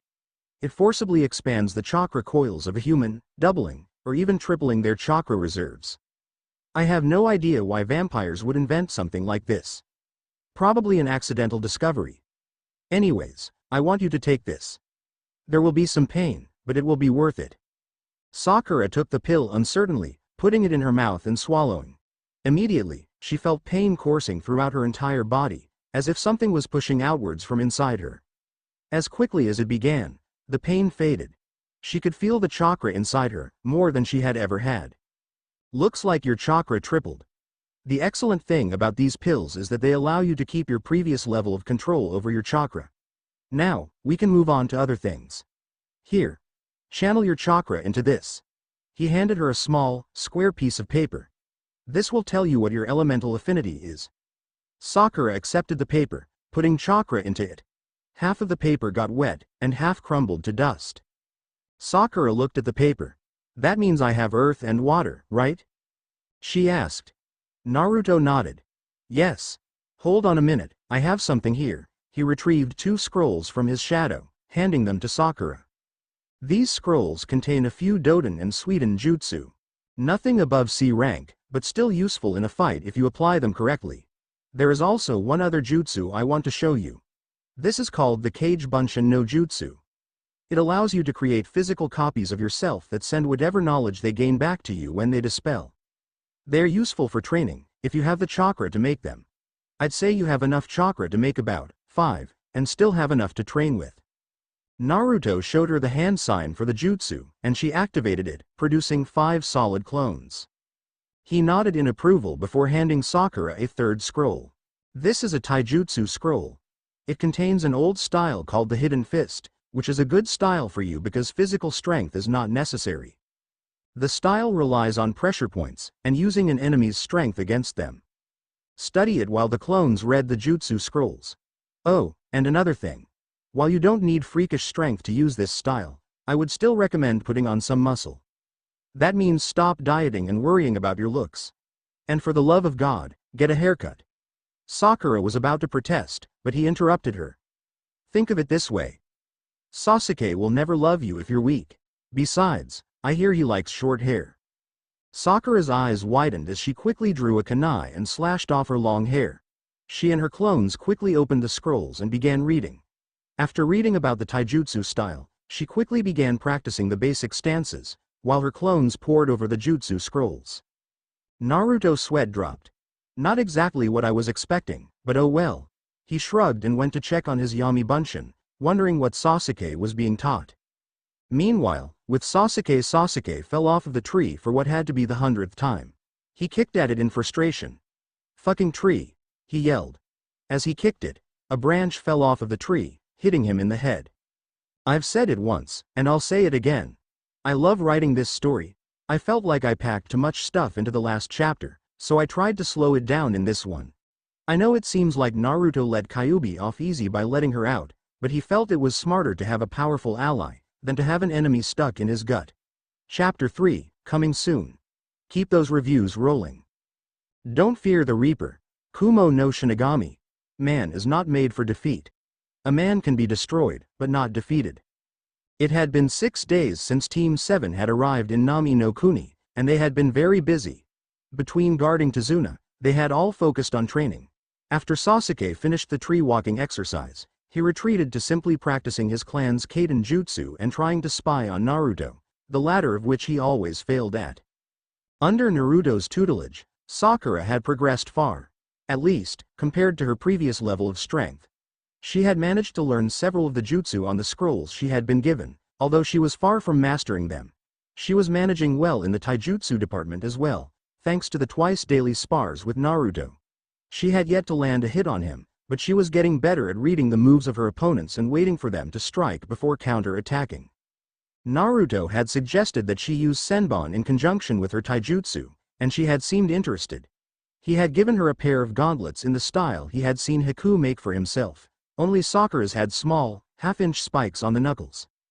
Naruto had given her a medical textbook to study, so she could learn the pressure points.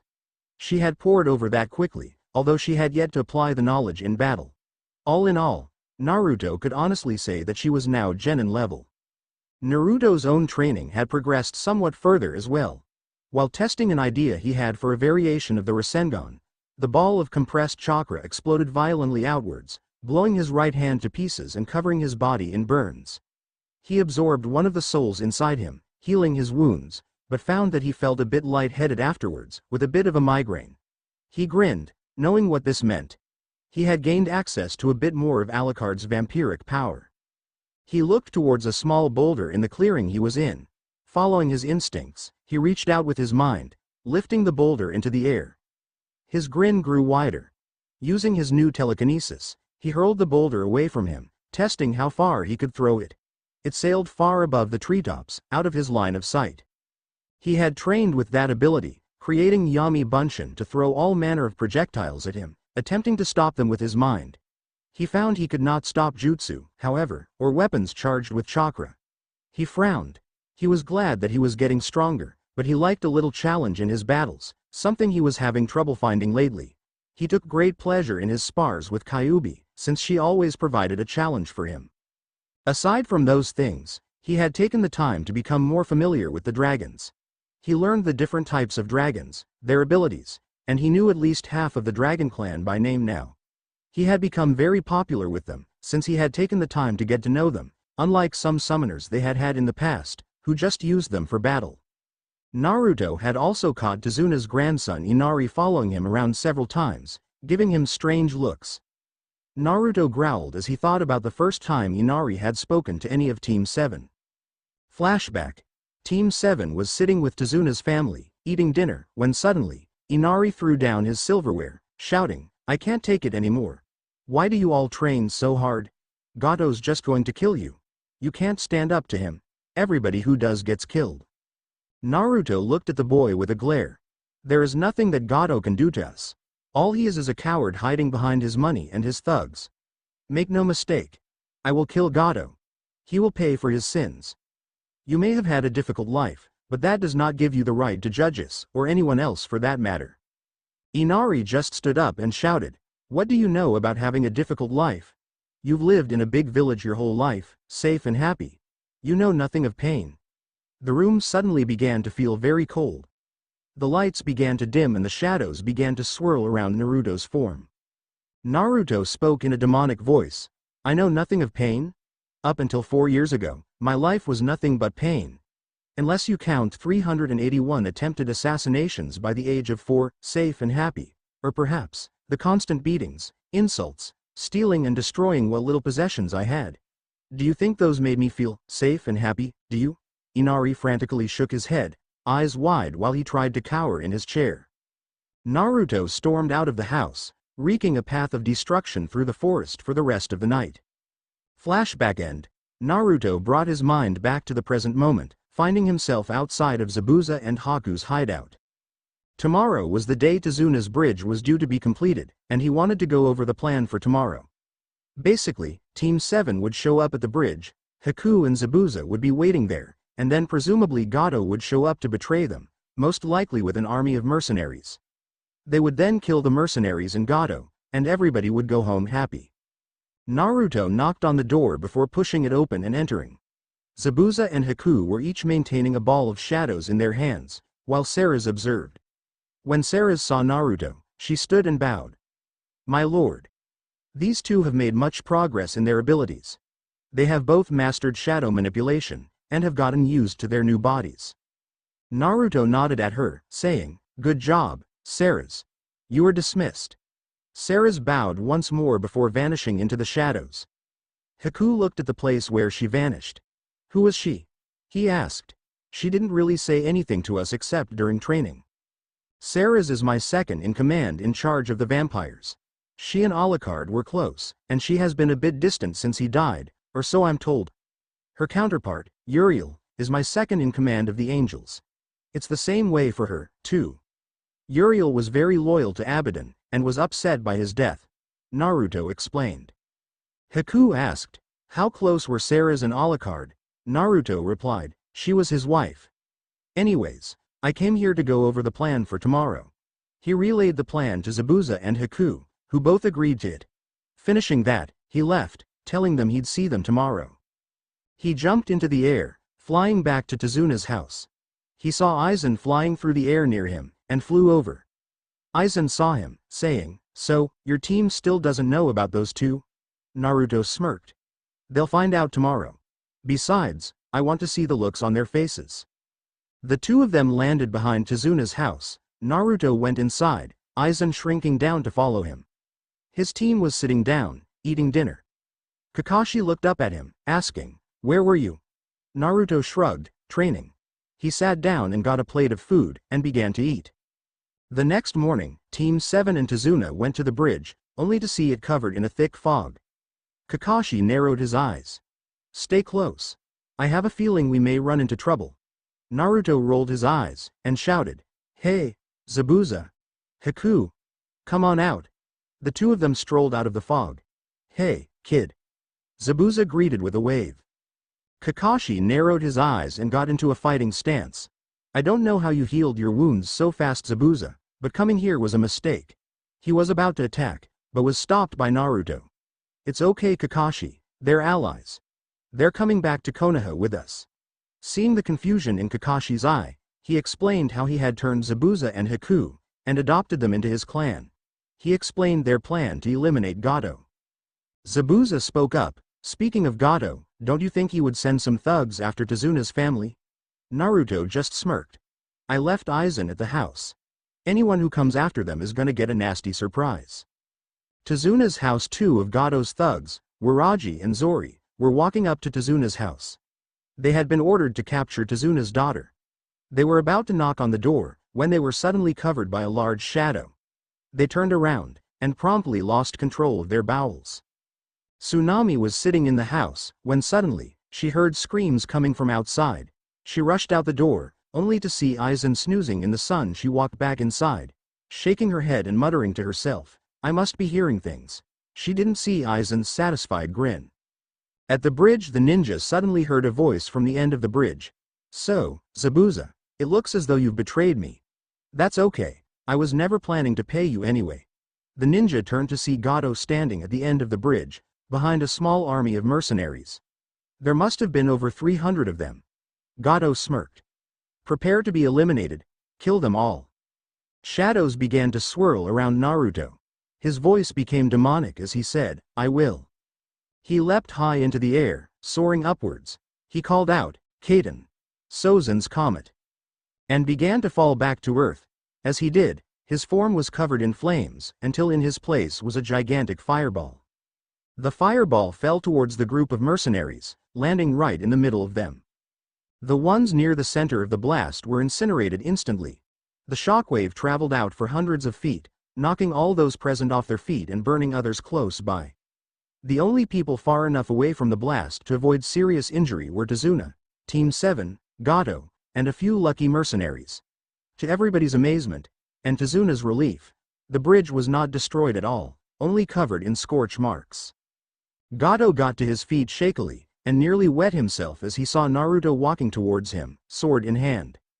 He backed away slowly, saying, Please don't hurt me when I can give you anything you want, money, power, women, men. Just please, have mercy. Naruto looked down at the man who was begging for his life. He leaned close to him, whispering, no. He plunged his hand into Gato's chest, pulling out his still beating heart and crushing it in his hand, before sinking his fangs into Gato's neck, drinking his remaining blood and absorbing his soul and memories. He dropped Gato's dried, withered husk over the side of the bridge, into the sea. He turned to the few remaining mercenaries who were cowering from him, trying to hide themselves.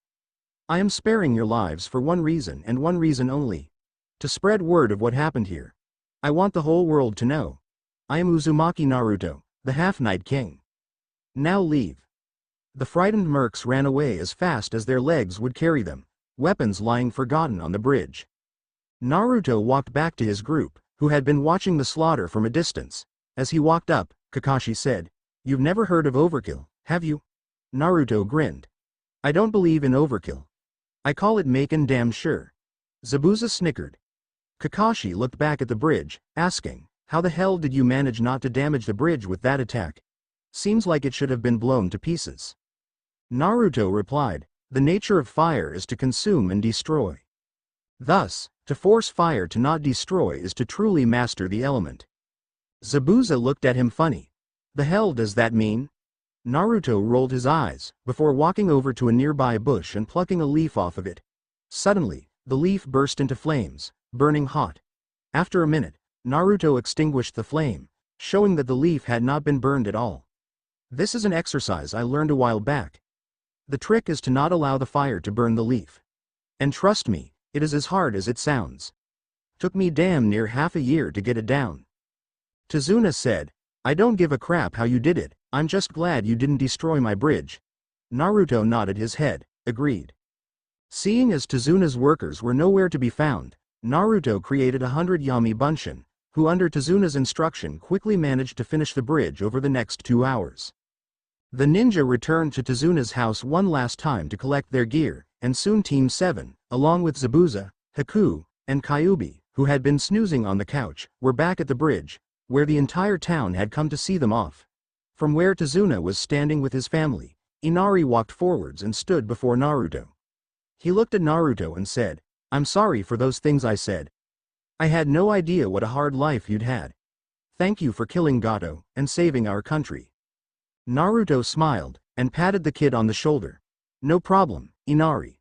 Just remember to always stand tall, and never give up without a fight. He and his group began to walk away, and Tazuna asked Inari, So, what should we name the bridge? Inari smiled. Isn't it obvious? The Great Naruto Bridge. The people gathered there all cheered, and so the bridge was named. As the ninja began their journey back to Konoha, Haku moved over to Naruto and asked, So, how many vampires are there in the world? Naruto shrugged. A few 100,000, Haku whistled. Wow, that many? Where do they all live? Naruto replied, Vampires are nomadic, usually traveling together in small groups. They had a true home once, but it was destroyed during the war. The angels mounted a massive siege against the vampires' city, and the vampires were forced to flee while a group of 300 warriors attempted to hold off the angels. I heard that they lasted for days, killing thousands of angels, and even almost killed the general. In the end, however, they fell. But they managed to give the other vampires the time needed to reach safety and regroup. This was what led up to the gigantic battle between Alucard and Abaddon. The vampires' city is nothing but ruins now, buried under a gigantic desert. The vampires continue to hope that they will someday return to their homeland. After he finished his tale, they all continued walking. Naruto looked up at the sky as he walked to see Aizen flying high above them. His eyes widened. Wait a minute, why the hell are we walking? He whistled to Aizen, and the large dragon landed in the middle of the road. Everybody get on Aizen. We'll get to Konoha a lot faster. Everybody climbed on the large dragon's back, albeit hesitantly, and he took off into the air, complaining, "Why'd I have to carry you, Naruto? You can fly. Damn it." Naruto rolled his eyes before jumping off of Aizen, spreading his wings and flying alongside them. They made good time back to Konoha, only taking about an hour until the village gates were in sight. Naruto and Aizen landed on the ground, and everybody got back off. They decided to walk the rest of the way to the gates.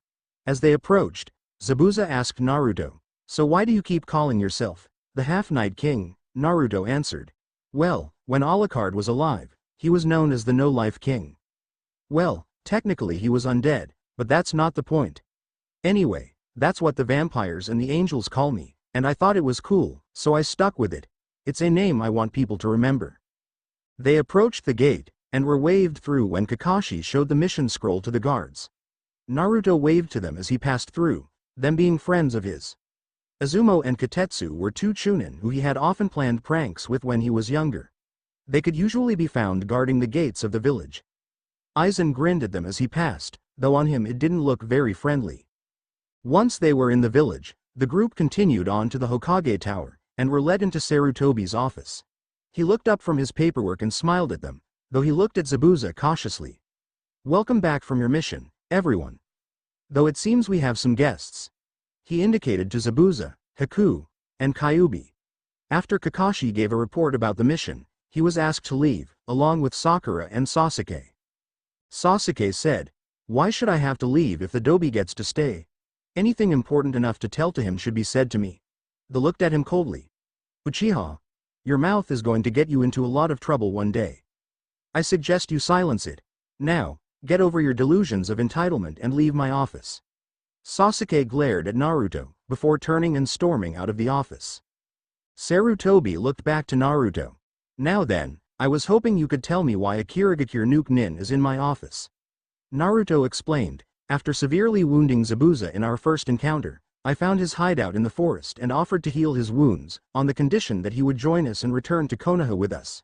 He agreed, and I turned both him and Haku. Now, I wish to adopt them into my clan, to ensue their safety. They also wish to join the village as shinobi." Sarutobi looked at Naruto in surprise. "You turned them into vampires?" Naruto nodded. It felt like the best course of action at the time. Sarutobi nodded. "Very well. How strong would you say they are?" Naruto replied, Zabuza is high Anbu level, and Haku is probably high Chunin to low Junin. Also, Haku has the Haiden bloodline, although I don't know how the transformation may have affected it." Sarutobi said, "All right. Zabuza, I'll instate you as a Junin, and Haku, I'll instate you as a Chunin." They both nodded. Sarutobi said, "If you'll excuse us, I need to speak with Naruto and the girl privately." Zabuza and Haku nodded, and Naruto told them where to find his house. Sarutobi looked at Naruto and asked, "So, who is this young woman, and why was she not mentioned in the mission report?" Naruto sighed before explaining, "Well, how'd I say this? Fuck it. She's the Kyuubi. And before you say anything, I put a seal on her to prevent her from hurting anyone I order her not to, and she only has 5 tails of her power."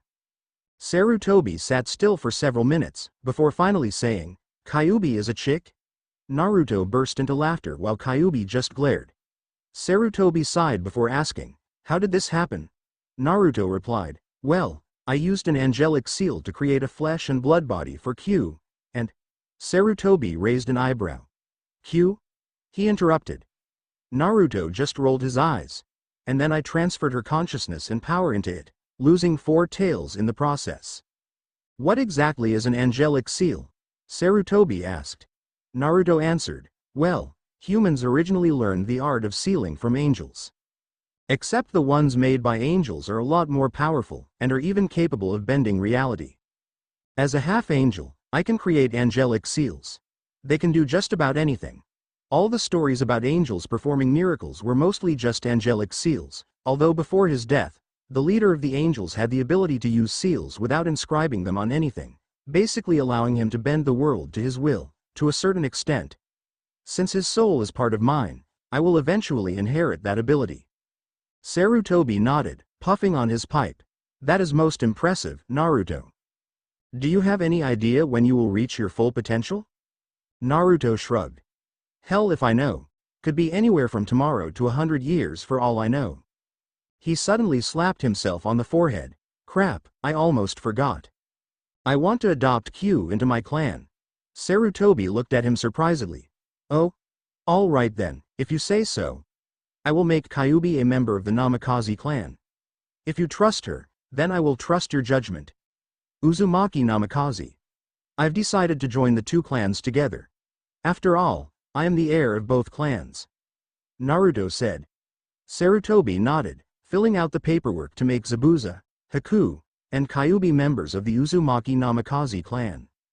When that was finished, Sarutobi reminded Naruto that the Chunin exams were coming up in a few months, and he and Kyuubi left the tower, heading back to the Namikaze compound. When they got there, he let Zabuza and Haku stay in his house, since it was pretty big and Naruto said he could use the company. Over the next 2 months, Team 7 continued to go on C-rank missions, most of which were eliminating bandits. Naruto enjoyed these, as it gave him plenty of souls to collect. Sakura and Sasuke made their first kills on one such mission. A bandit had been rushing at her with a sword, and her training had kicked in. She had waited for him to strike, stepping inside his guard and shoving a senbon into his brain through his eye. She had been horrified at first, but remembered what Naruto had told her and continued fighting. Sasuke's own kill had been less clean. He had simply launched a fireball at the man, and it had engulfed him, causing him to scream for 2 whole minutes before he died. Sasuke had felt nothing, except a small satisfaction that he had managed to hold on to his humanity a little longer than Itachi, whose first kill was at age 9. Other than that, Naruto had continued to oversee Sakura's training when he had the time. Sakura had progressed far in her training, learning all the jutsu she had been given, and even mastering a few. She had changed her outfit as well, getting rid of the red battle dress in favor of a similar outfit, but shorter and black. It still had her white circle on it, though. However, taijutsu was where she excelled. She had put on muscle, and gotten faster, too. She had become very proficient in her style, and had become fluent in its use, having memorized the pressure points. Her finest moment, however, was during a spar with Naruto. While he ran at her, she had managed to hit a pressure point on him, before he completed his swing, knocking her into a tree. He had helped her up, saying he was impressed at how far she had come. She asked why he had said that, having lost the spar. He pointed out that that was the first time she had been able to touch him, and said that he was confident in her ability to take on almost any genin in a taijutsu fight. She had smiled brightly at the praise. Sasuke was mainly learning from his clan library, and was training his Sharingan, which had activated after his first kill. Meanwhile, Naruto had been training with Haku, who found that his height and bloodline had been greatly improved. It was now black as night, and responded to his thoughts with little effort. It seemed to be much colder, capable of freezing almost anything it touched, and had become as hard as steel. Naruto had taken to calling him Haku of the Black Ice. Both boys agreed that it sounded very cool, so it stuck. Zabuza, meanwhile, had not changed his fighting style very much, aside from learning to fight a lot better without his sword, and adding in a few Yamadan and food and jutsu to his arsenal. His increased strength made it a lot easier to wield his sword, and he adapted that into his kenjutsu style. Naruto had been training in several different fields, mainly working on his teamwork with Aizen in battle. He had also been learning tactics and strategy from his usual teacher, Uriel. She was teaching him how to command large groups in the middle of a battle. Kyuubi had also told him that she was preparing a special training for him. At the moment, we find Team 7 lying about their usual training ground, expecting to have to wait a few hours for Kakashi to show up. They were surprised, however, when Kakashi suddenly showed up, right on time. He saw the 3 genin looking at him strangely and said, "What? I can't ever show up on time." Point taken. Anyway, I wanted to tell you that I nominated you for the Chunin exams. They all perked up. Kakashi handed them each a slip of paper, saying, "If you're interested in taking the exams, fill these out and take them to room 300 of the academy tomorrow morning. Of course, if you feel you're not ready you can always wait until next year. He trailed off as he saw the genin fill out the applications immediately, paying no attention to him. His sweat dropped as they walked off, talking animatedly about the exams. The genin were walking through Konoha, Aizen at their side, when out of the corner of his eye, Naruto noticed a rock following them. A perfectly square rock. Naruto sighed. Come on out, Konohamaru. The box suddenly exploded in smoke, and they heard the sounds of 3 children coughing. The smoke cleared, revealing Konohamaru and his friends. Konohamaru had walked in on Naruto training in the forest one day, and impressed with his strength, demanded that Naruto train him. When he refused, Konohamaru had told him that he was the Hokage's grandson, and he could get his grandfather to make him do it. Naruto just hit him on the head and told him to go away. Konohamaru had eventually pestered Naruto into teaching him something, and Naruto had shown him the Kage Bunshin, saying that he could use it when he gained enough chakra. Naturally, Konohamaru immediately attempted the jutsu, passing out from chakra exhaustion. He woke up soon, though, and he and Naruto became friends. He and his friends, Moegi and Udon, formed the Konohamaru Corps, and had taken to following Naruto around, trying to get him to play with them. What's up, Konohamaru? He said. Konohamaru shouted, come play ninja with us, boss. Sakura snorted. What kind of ninja plays ninja? Konohamaru glared at her. What do you know, ugly? Everybody stopped. Sakura turned to glare at Konohamaru, fire in her eyes.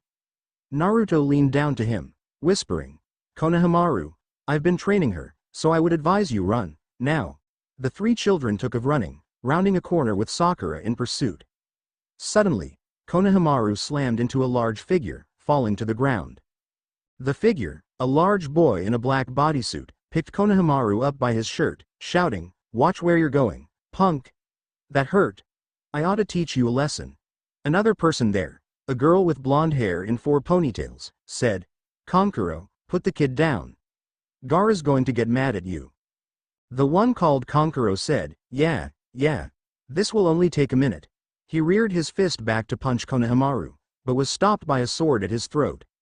To his left, he saw a tall boy with long silver and black hair, and a pair of wings. He was holding the sword, his eyes narrowed. I suggest you put down the Hokage's grandson, unless you want me to take your head off. Kankuro gulped, letting Konohamaru down. He ran over to his friends and Team 7, and Naruto removed the blade from the boy's throat. Naruto's attention turned to a nearby tree, and he pointed his gun towards it.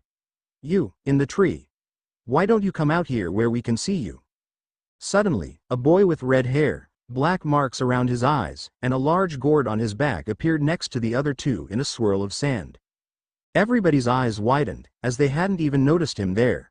The redhead looked at Naruto strangely before saying, I apologize for the stupidity of my brother. My name is Sabaku no Gaara. Naruto nodded to him, and looked at their headbands, which bore an hourglass symbol. My name is Uzumaki Naruto. I suppose you 3 are in Konoha for the Chunin exams?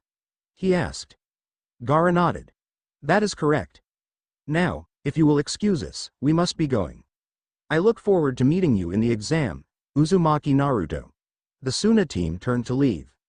Suddenly, Naruto recalled a memory of a book he had read, about Jinchuriki, and the different marks the Biju leave on their hosts. He recognized the marks around Gaara's eyes as the mark of the Ichibi Jinchuriki. Turning to his team, he said, watch out for that Gaara kid. He's dangerous. Sasuke snorted. Please, Dobi. As if some desert rat could take down an Uchiha. A wicked idea crossed Naruto's mind. You're probably right, Sasuke. I can't wait to see you fight him. The 3 of them went their separate ways, Sasuke going to the Uchiha district, Naruto heading home, and Sakura heading to their training ground to practice. Incidentally, the Uchiha district was right next to the Namikaze compound, so Naruto and Sasuke were heading in the same direction. Seeing a golden opportunity, Naruto turned to Sasuke, asking, Hey, Teme. You up for a spar? Naruto hadn't had a chance to humiliate Sasuke in a spar since graduation. Whatever, Dobi. Just be prepared to lose. They made their way to a training ground, facing each other. How do you want to do this? Naruto asked. Sasuke shrugged. Let's go all out. Naruto grinned evilly. He unstrapped his gun belt, dropping it and his sword into his shadow. The two got into their stances, waiting for the other to make a move. Suddenly, Naruto raised his left hand, creating a very bright flash of light that blinded Sasuke. He created a tendril of shadow, grabbing Sasuke by the ankle and whipping him around into a tree. He got to his feet, spitting out some blood and charging at Naruto, Sharingan blazing. Naruto sidestepped his punch to the head, grabbing Sasuke's arm and putting him in a painful arm lock. He threw the boy back, causing him to roll along the ground a ways before getting to his feet. Sasuke performed several hand seals, launching several small fireballs at Naruto, who just batted them away with his hands. Naruto smirked, taking a deep breath before exhaling a huge fireball that was larger than anything Sasuke could muster. It tore across the training ground, Sasuke desperately trying to get out of the way before it hit him. He jumped above it, and the fireball dissipated before it hit anything. In mid-air, Sasuke looked to his left to see Aizen swooping down on him. Unable to alter his course, he was snatched up into the large dragon's claws. Aizen took him high into the air, before dropping him, letting him fall back to earth. He screamed as he fell, certain he would die. The ground rushed up to meet him, and he closed his eyes. After several minutes, he opened his eyes, wondering if he was dead. He was surprised to see himself floating about a foot off the ground. Naruto stood over him, hand extended. He lowered his hand, and Sasuke fell to the ground. "I win," he said, and jumped into the air, flying away into the night with Aizen. Sasuke just laid there, his heart still racing. Naruto flew home, wondering what this special training Kyuubi had planned was for. He smiled to himself. He and Kyuubi had become very close, and always smiled to her when he saw her, something he rarely did at all. He flew to the training ground behind his home, and landed in the middle of the field, next to Kyuubi. He gave her his usual smile. "So, what's this training you have for me?" he asked. Kyuubi smiled back at him, and said, "I'm going to teach you bending." Naruto looked at her confusedly. What's bending?" "Bending is the art of understanding the elements, and controlling them. This is an art that has not been used for millennia." Naruto nodded. "So, it's like elemental ninjutsu?" Kyuubi shook her head.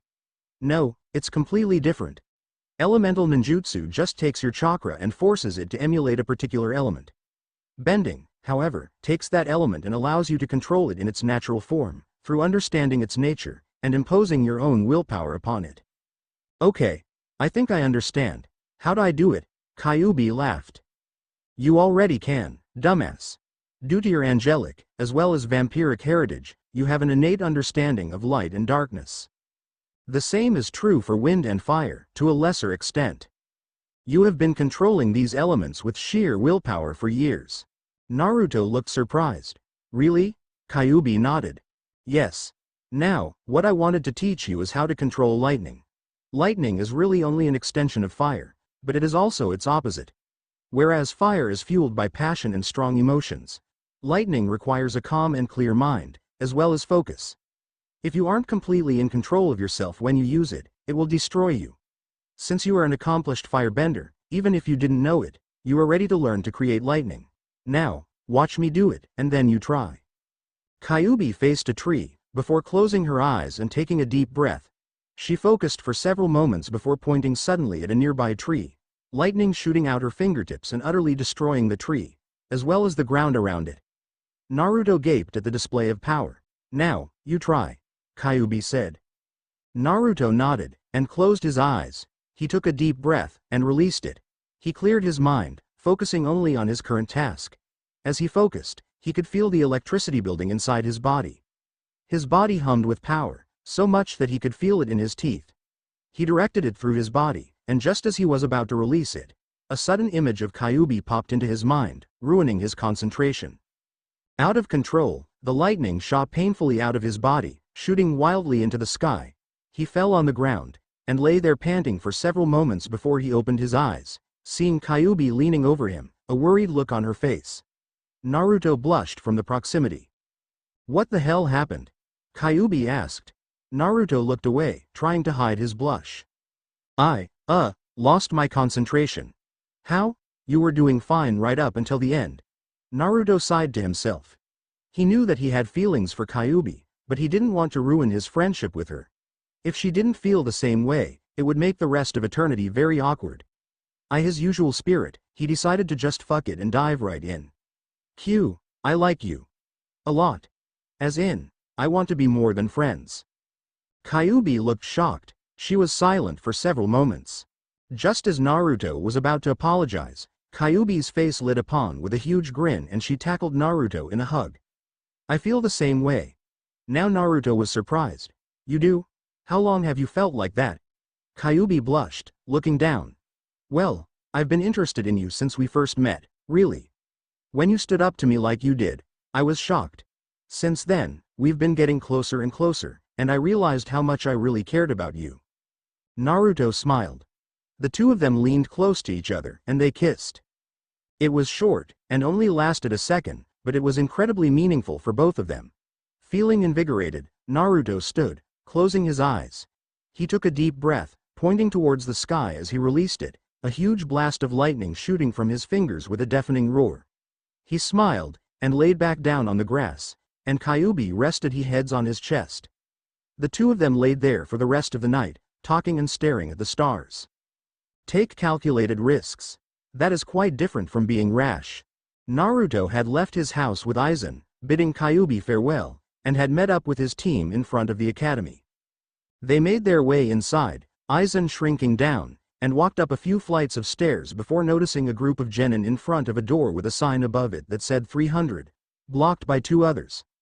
Naruto saw the two who were blocking the door push back a kid in a green jumpsuit, whose hair was in a bowl cut, and whose eyebrows looked like they could come alive and eat you. Let us through. We have to take the exam, yelled the jumpsuit kid. The two blocking the door just smirked. Please, we're doing you a favor. You kids would just get yourselves killed.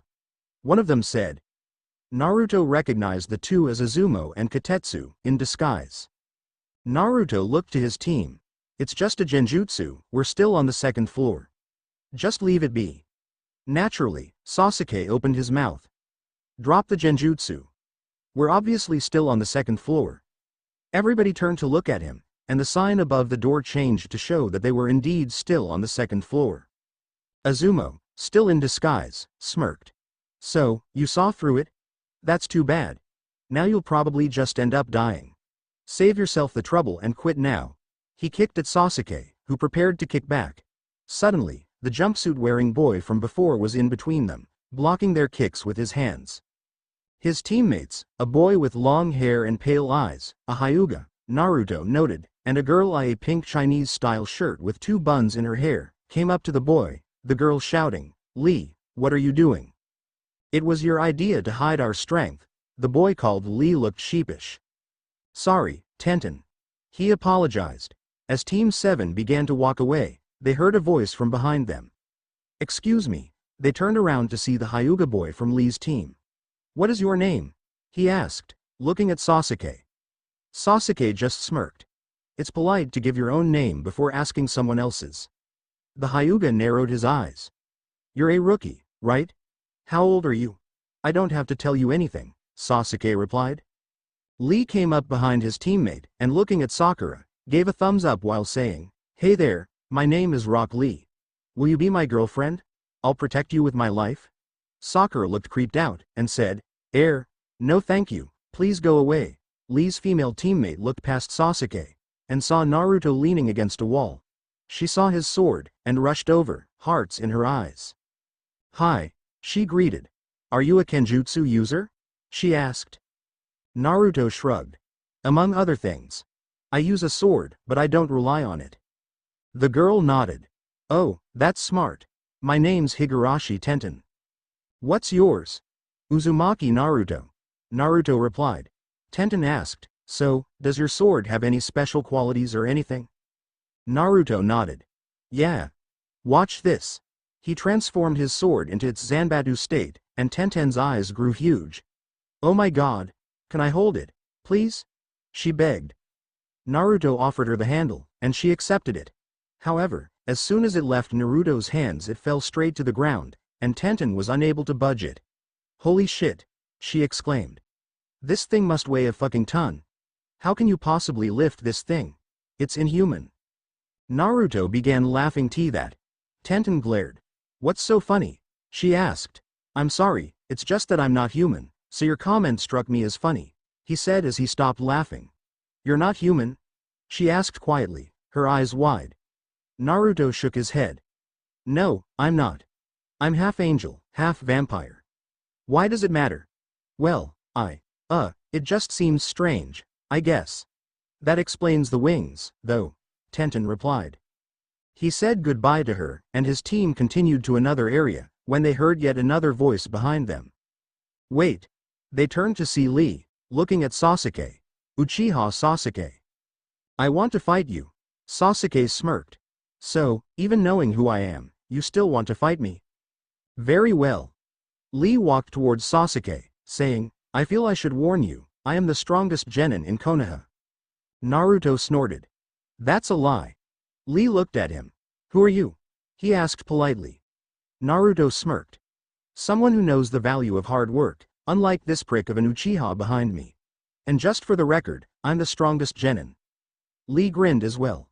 A fellow genius of hard work, who claims to be the strongest genin in Konoha. Very well then, I shall fight you instead. However, before we begin, would you mind telling me your name? As the two of them got into fighting stances, Naruto answered, Uzumaki Naruto. Remember it. He unstrapped his gun belt, once more dropping it and his sword into his shadow. How does taijutsu only sound to you? Naruto asked. Lee nodded. Excellent. Let our fires of youth explode. With that, he rushed at Naruto, surprising Sasuke and Sakura with his speed. But Naruto could see him clearly. Lee launched a kick at his head, but he pushed the foot upwards, pushing Lee off balance. Lee planted his hands on the ground and flipped back to his feet. Undeterred, he rushed back at Naruto, aiming to kick his gut. Naruto sidestepped, sinking his fist into Lee's gut and throwing him away. The boy hit the ground, landing on his feet. Truly, you must have worked very hard to reach this level of strength, Naruto-kun. Lee shouted. He ran at Naruto, weaving back and forth, and sent several punches at Naruto, none of which connected. If it's all right with you, Lee, I'm going to end this now. Naruto said.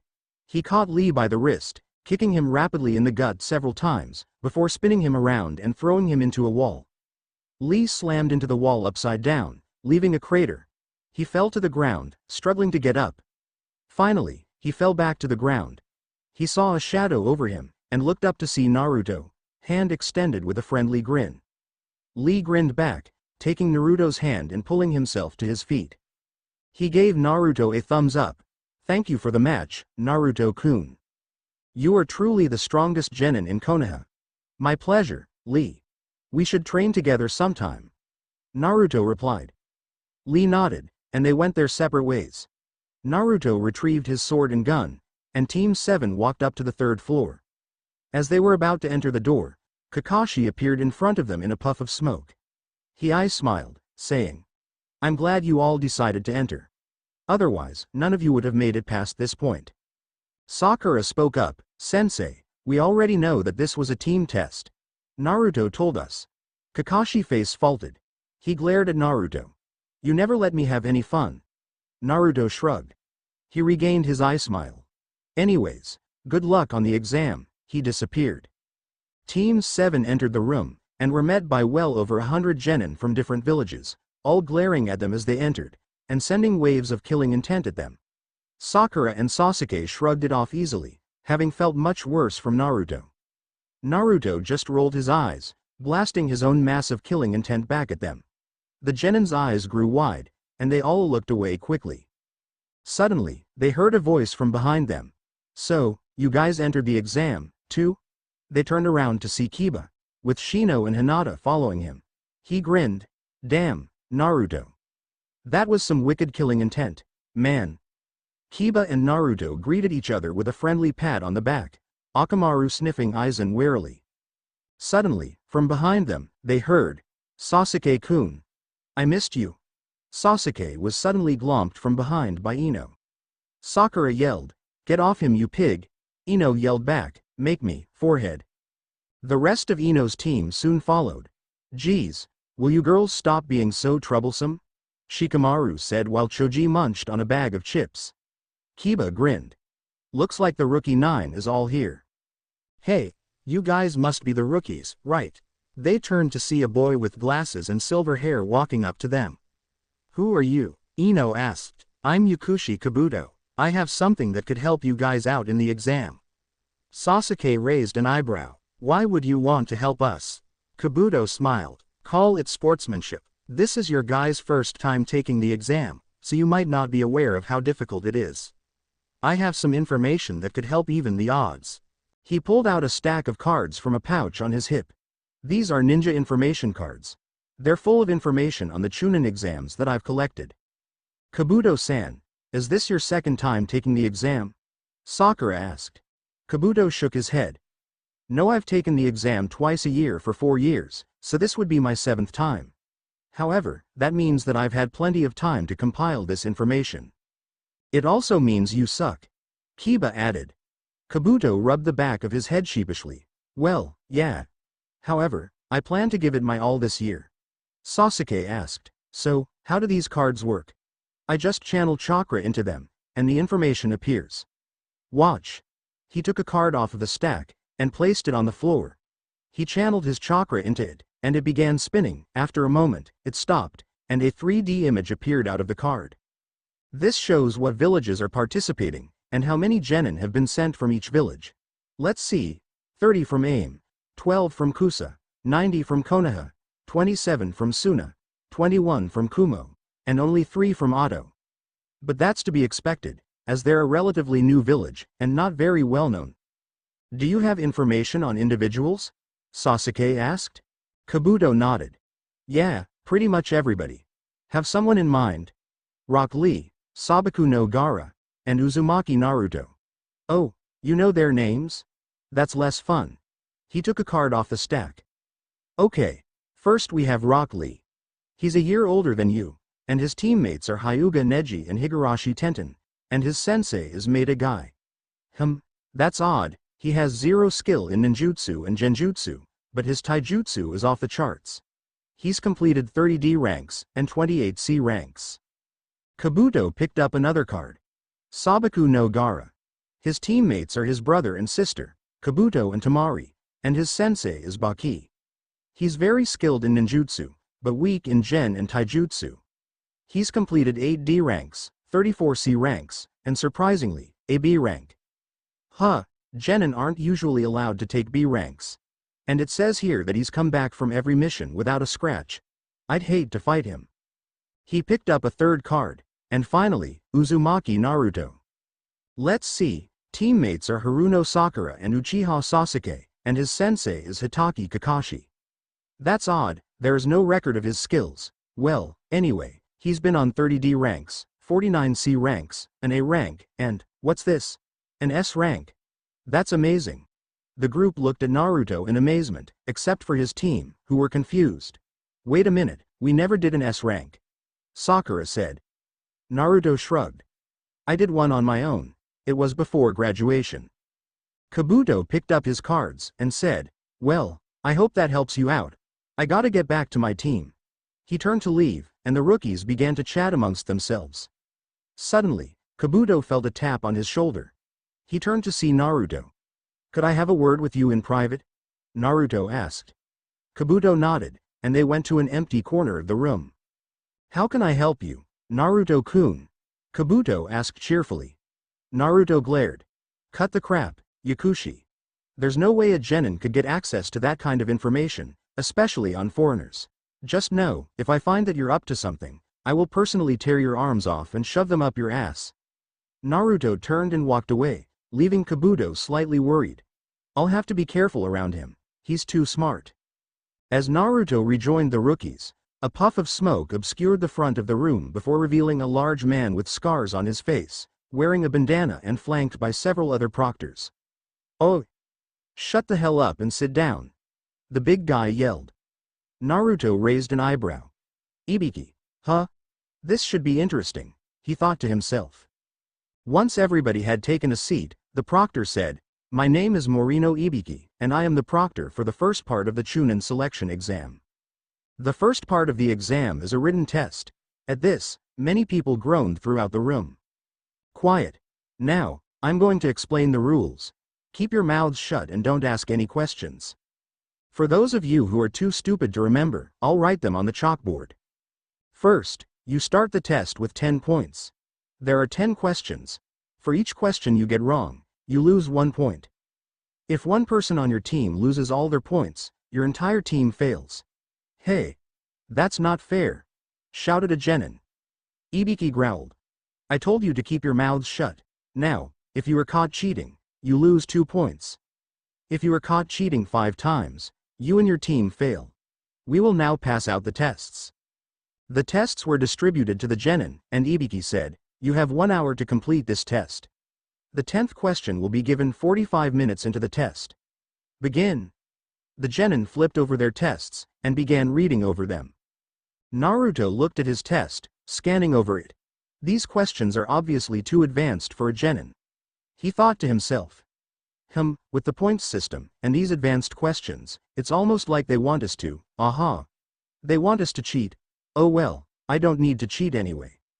While Naruto usually went out to the forest of death to hunt, there were times when he was unable to for whatever reason.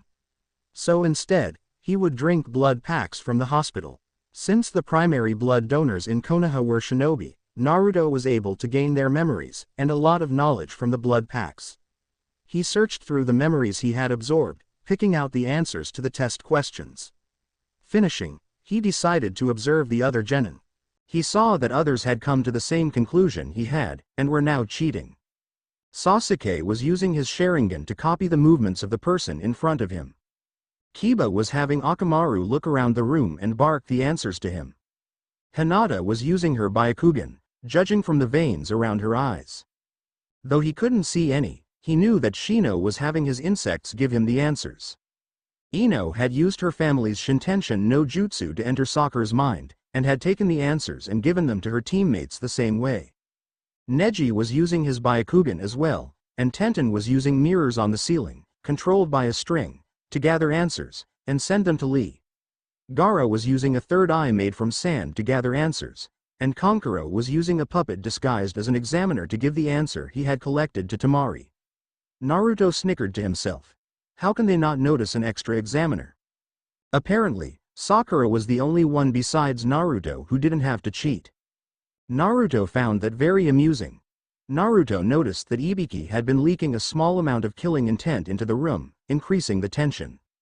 Quite a few teams were kicked out, having been caught cheating. After observing for a while longer, Naruto heard Ibiki say, "All right. Time's up. Stop writing and put down your pencils. We will now administer the 10th question. However, this question has a different set of rules than the first 9. First of all, you have to decide whether or not you want to take the question. And if you choose not to, you fail the exam."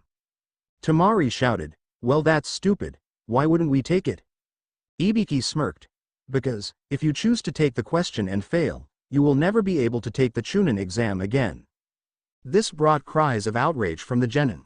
Kiba shouted, "You can't do that. There are people here who have taken the exam before. You guys are just unlucky.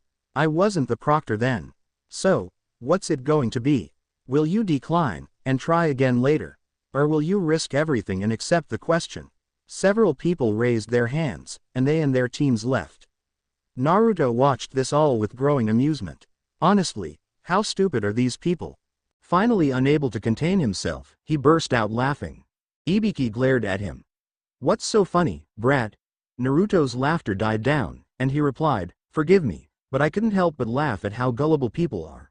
There's no way you have the authority to ban anyone from taking the Chunin exam, especially foreign genin." People who had been about to raise their hands cursed themselves for their stupidity, and quickly lowered their hands. And just like that, the tension in the room was gone. Ibiki looked around the room, seeing renewed determination in the genin's faces. Ibiki grinned. "So, you figured it out? Well then, everybody here passes." This brought shouts of disbelief and confusion from the genin. One said, "Wait, we didn't even take the 10th question." Ibiki replied, "Well, you could say that the decision of whether or not to take the question was the question. As a Chunin, you are expected to lead a team through dangerous missions. Just because a mission has insufficient information, does that mean you can refuse it? The answer is no. Sometimes, you have to do the best you can with what you have. He took off his bandana, revealing a head covered in scars. In the field, information can often mean the difference between life and death. He put his bandana back on, and was about to continue when suddenly, a black ball burst through the window. It unfurled, kunai pinning into the floor and ceiling to reveal a banner that said, Mitarashi Anko, second proctor of the Chunin selection exams, and a woman standing in front of it. She wore a brown trench coat and an orange skirt over a fishnet bodysuit, and not much else. Ibiki stepped out from behind the banner. "Ah, Anko, you're early," he said. Anko pouted, before looking out over the genin, and then to Ibiki. "You let 26 teams pass? You're losing your touch, Ibiki." Ibiki rolled his eyes. "Blame the silver-haired brat with wings. He was able to see past everything I said."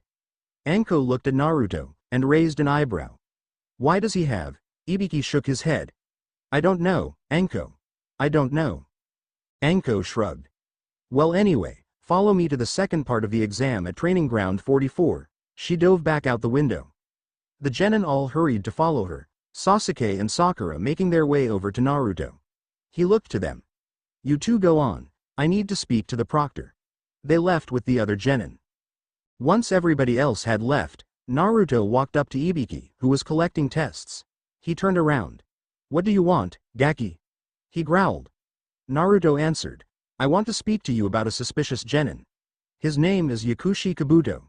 He somehow gained access to restricted information, including mission records and personnel files for foreign genin.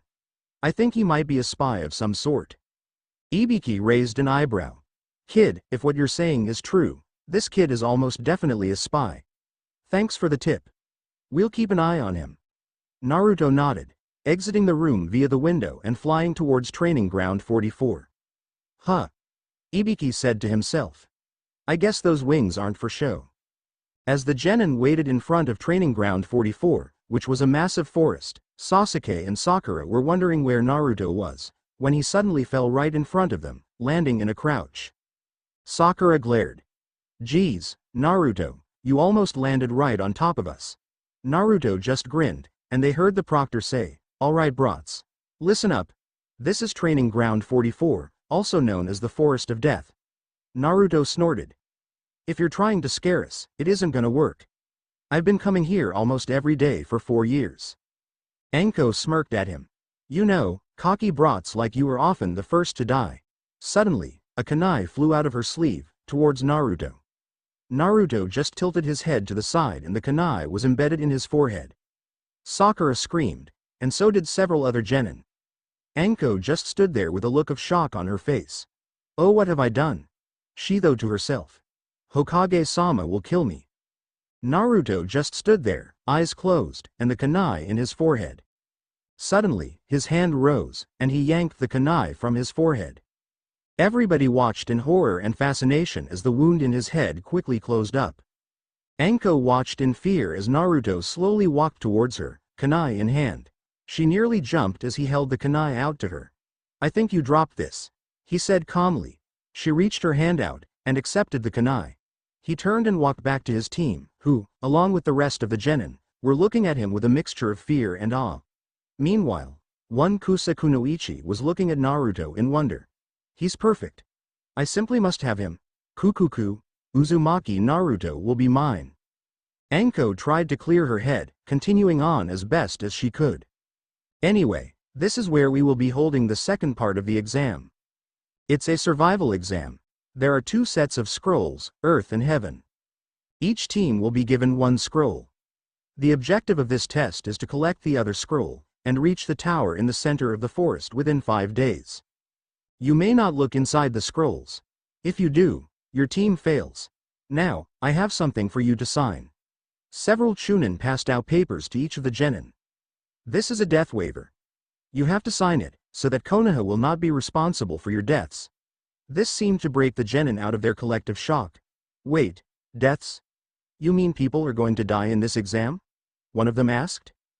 Anko, finally regaining her cool, smirked and said, "Of course. You are allowed to use any means necessary to retrieve the scrolls. Anyway, Fill out those waivers and turn them in with your team at the booth behind me. When you do, your team will receive a scroll and a gate number." The genin hurriedly filled out their waivers, and Team 7 walked over to the booth, turning them in and receiving an earth scroll. "I think I should hold on to the scroll," Naruto said. He took it, dropping it into his shadow. The genin all stood in front of their gates, and a buzzer sounded. They took off into the forest, beginning the second part of the exam. "Our greatest glory is not in never falling but in rising every time we fall." As Team 7 raced into the forest, Naruto said to the others, "Follow me, I can smell a team nearby." He changed direction, and Sakura and Sasuke followed him. Soon, Naruto signaled to them to stop. They were on the edge of a clearing, and inside was a team from Kumo. Suddenly, Team 7 all felt a kunai slide up next to their throats, while the team in the clearing disappeared, showing that they were an illusion. The one holding Sakura said, "Give us your scroll, or we slit your throats." Naruto smirked. "Funny, I was just thinking the same thing." The Kumo team was suddenly grabbed from behind by the real Team 7, kunai held to their throats, while the ones they were holding dissolved into black smoke, showing that they were Yami Bunshin. "Now," Naruto said, "what scroll do you have?" The boy Naruto was holding growled, "Earth." Naruto sighed. "Damn. Search them anyway, the less competition we have the better." Sakura found the scroll on the kunoichi she was holding, and handed it to Naruto, who dropped it into the shadows. "Knock them out," Naruto said. Naruto and Sasuke knocked out their hostages, but the one Sakura was holding twisted Sakura's arm around, breaking free and stealing the kunai from her, which she held against Sakura's throat. "Nobody move. Take one step, and I'll kill her." Thinking fast, Naruto performed a kawarimi, switching places with Sakura. He flared his wings, which were pressed against his captor, and the Kumo kunoichi stumbled backwards, losing her grip. Naruto turned quickly, and raised his hand. The shadows sprang to his command, binding the kunoichi. He bound the two unconscious genin, and Team 7 left the clearing. Sasuke asked, "How did you know to send in clones?" Naruto shrugged. "I could smell where they were. They were waiting in the trees above us, and when we neared the edge of the clearing, they dropped down behind the clones." Sakura was looking down at the ground, angry for letting herself get taken hostage. After all the training she had done, she expected better of herself. She clenched her fists, promising herself that she would never be helpless again. As they were running through the forest, they suddenly felt a huge blast of wind tear through the area. Sasuke was quick enough to root himself to the ground, and Naruto forced the wind away from him with his bending, but Sakura was blown away into the forest. Naruto stared ahead, waiting for their attacker to reveal themselves. Suddenly, Sakura walked out of the bushes. "What was that blast of wind?" she asked. Naruto narrowed his eyes, sending several shadow tendrils at her. She dodged them, yelling, "Naruto! What the hell are you doing? Sakura doesn't smell like snakes. Who are you?" Sakura grinned evilly. "So, you saw through it? No matter. The girl is probably dead by now, anyway."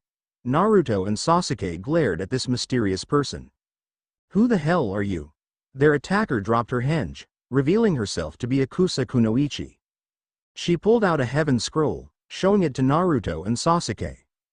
"This what you want, isn't it? Well, come get it." She shoved the scroll down her throat, swallowing it whole. "Now, come at me with everything you have." Naruto raced toward her at his fullest speed, his form less than a blur, and launched a ferocious kick at the kunoichi's head. It connected, and she went flying not into a tree, but through it, and several more, finally crashing into the ground far away. Naruto and Sasuke jumped after her. They were surprised to see her climb to her feet, her neck twisted at an odd angle and her face torn up, revealing skin beneath it. She snapped it back into place, and reached up, tearing her face off and exposing a second, and male, face beneath it. "Kukuku, this will be very interesting." Naruto looked at Sasuke. "Stay out of this. This person is far above genin level." Sasuke gritted his teeth and clenched his fists. "Why am I always on the sidelines?" he thought to himself. The mysterious shinobi raced at Naruto, almost as fast as he was. Naruto met him in the middle, and the two began their battle. With Sakura had been blown through the forest by the huge gust of wind. As she flew past a tree, she reached out, catching a branch, and swung on it before flipping through the air and landing on a larger branch. She caught her breath, surveying her surroundings. She looked down, and noticed that the branch she was standing on had an odd texture. She looked at it closely, wondering why it looked familiar. Suddenly, the branch moved, and Sakura had to use chakra to stay attached. The front of the branch rose up, twisting around to reveal the head of a giant snake. Surprised, Sakura jumped to the side as it lunged at her, barely missing. She landed on another tree, and had to jump away as the snake launched at her again. It sank its fangs into the tree, and struggled to pull them out. Sakura used this time to try to think of a plan. Checking her supplies, she figured out what to do. She made her preparations as the snake struggled. The snake pulled free, looking around for Sakura. It spotted her, lunging towards her once more. At the very last second, she performed a kawarimi, switching places with a log she had covered in exploding tags. The snake swallowed the log, thinking it had been Sakura. Sakura ducked behind a tree as the log exploded, tearing the snake apart. It vanished in a puff of smoke, showing that it had been a summon. Sakura quickly began to make her way back to where she had last seen the others. After a while, she started to hear loud explosions. She raced forward, worried.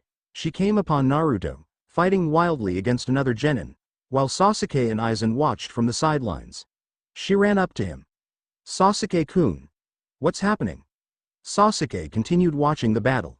"This freak attacked us. He's as strong as Naruto." Sakura was stunned. As strong as Naruto? They might be in trouble. Meanwhile, Naruto was locked in combat with this stranger. He jumped back, firing shots from his gun, two of which slammed into his opponent, who dissolved into mud. Naruto cursed, looking around. He jumped into the air, just as a set of hands burst from the ground. He sent out energy waves from his sword, which his opponent dodged. He fell back to the ground, and the two met each other with punches, hitting each other's fists and causing a shockwave, which forced them apart. They were both breathing heavily, having been fighting for over 20 minutes. The mysterious stranger suddenly laughed. "Kukuku, you're stronger than I anticipated." Naruto glared. "Who the hell are you, anyway? You're definitely not a genin." The man smirked. "My name is Orochimaru." Naruto's eyes widened. "Orochimaru of the Sannin? The White Snake?" He narrowed his eyes. "It doesn't matter. I'm taking you down, no matter who you are." He lunged at Orochimaru, attempting to cut his head off. Barely able to dodge fast enough, Orochimaru received a long gash across his chest. He performed several hand seals, and Naruto, who was still in midair, was blown backwards into a tree, where he collapsed on the ground. Orochimaru snatched up Naruto's fallen sword, stabbing him through the shoulder and pinning him to the tree. Naruto gritted his teeth, glaring up at Orochimaru, who smirked down at him. "Well, Naruto-kun, it was fun while it lasted, but I'm afraid this is the end."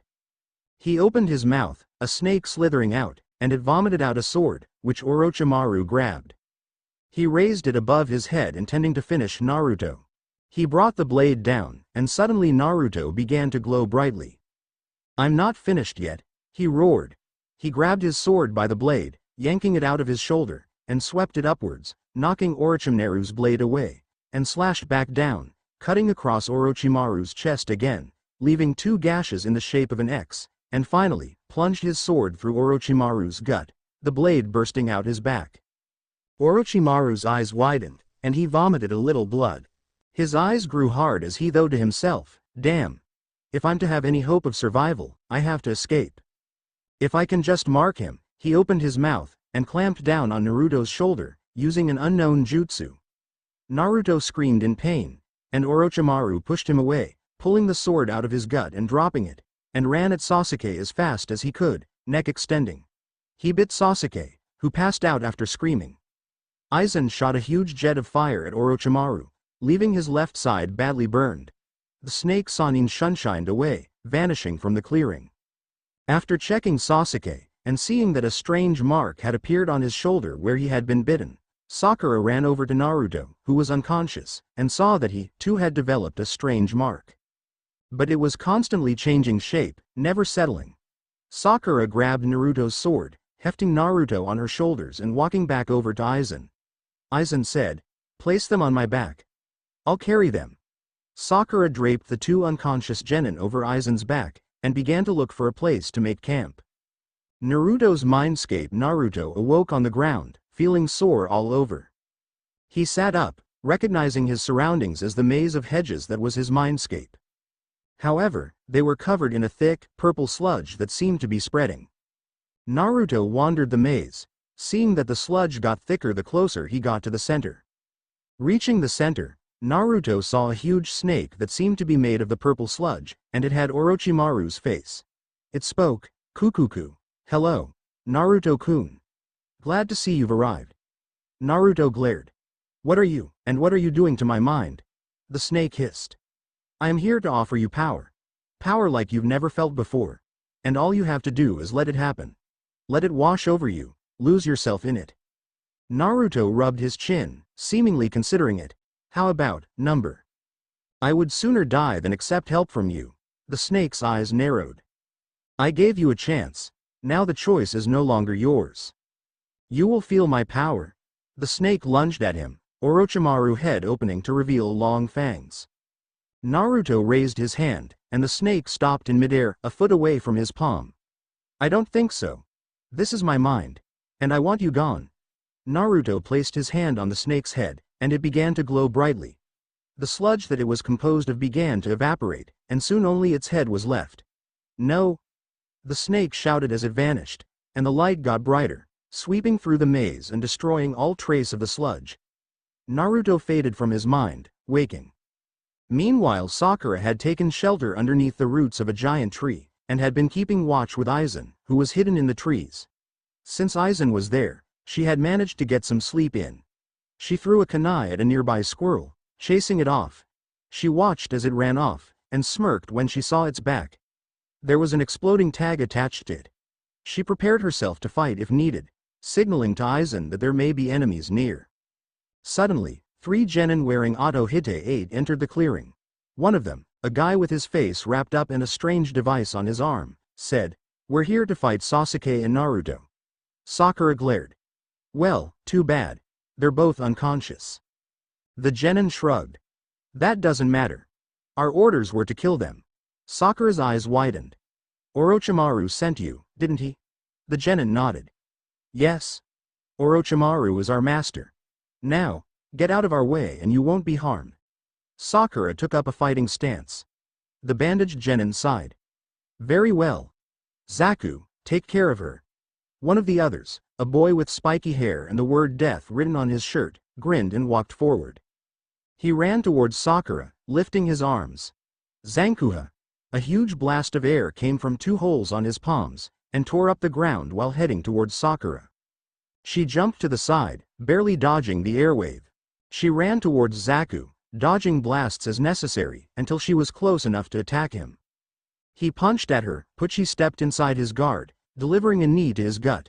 He doubled over, and Sakura hit several pressure points in his back, causing him to freeze up, and he toppled over.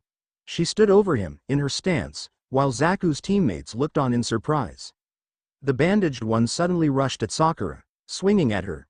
She dodged, but suddenly began to feel dizzy and nauseous. She fell to her knees, unable to stand. The Auto Genin thought they had won, when the bandaged one was suddenly kicked in the face by a green blur. It stopped, revealing Lee. By now, Zaku had gotten to his feet, rejoining his teammates. Nobody noticed a dark purple chakra rising off of Sasuke. The Auto Genin attacked Lee, the bandaged one stunning him with his mysterious attack. Lee stumbled, and was caught by a Zankuha, and sent rolling across the ground. Sakura stood to fight, but was punched down by Zaku. She tried to fight back, but he kept beating her. Suddenly, the clearing was flooded with an evil-feeling chakra. They looked towards its source, to see Sasuke, half his face covered by black marks, and a dark purple chakra rising off of him. "This power, it's incredible," he shouted. He looked at Sakura, seeing her covered in bruises. His eyes narrowed. "Sakura, who did this to you?" he asked. Zaku smirked. "I did. What are you gonna do?" He was cut off by Sasuke slamming a kick into his face, sending him flying across the clearing. Sasuke was waiting at the other end, and punched Zaku into the ground. He stood over the genin, and grabbed his arms while placing a foot on his back. "You seem awfully proud of these arms." He began to bend them at an unnatural angle, a series of pops following. He kept twisting, and the arms broke with a sickening crack. Sasuke grinned wildly. He was about to continue the beating, when he was grabbed around the waist by Sakura. She cried into his back, saying, "Sasuke-kun. Please stop. No more." His face was expressionless for a moment before he sneered, pulling Sakura off him and throwing her to the ground. "You're pathetic." He punched her in the face, sending her rolling away. He walked towards her, but stopped when Lee stepped in his way. "Sasuke. I will not allow you to harm her." Sasuke shot forward, grabbing Lee by the throat, and began to choke him.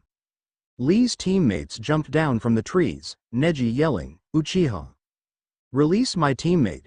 Sasuke just sneered at them, "You're all so pathetic. When I'm done with this loser, you're next." Suddenly, the arm that was holding Lee in the air was caught in a vice-like grip. Sasuke looked, to see Naruto gripping his wrist, cold fury in his eyes. "Uchiha, if you do not release him immediately, you will suffer," he said calmly.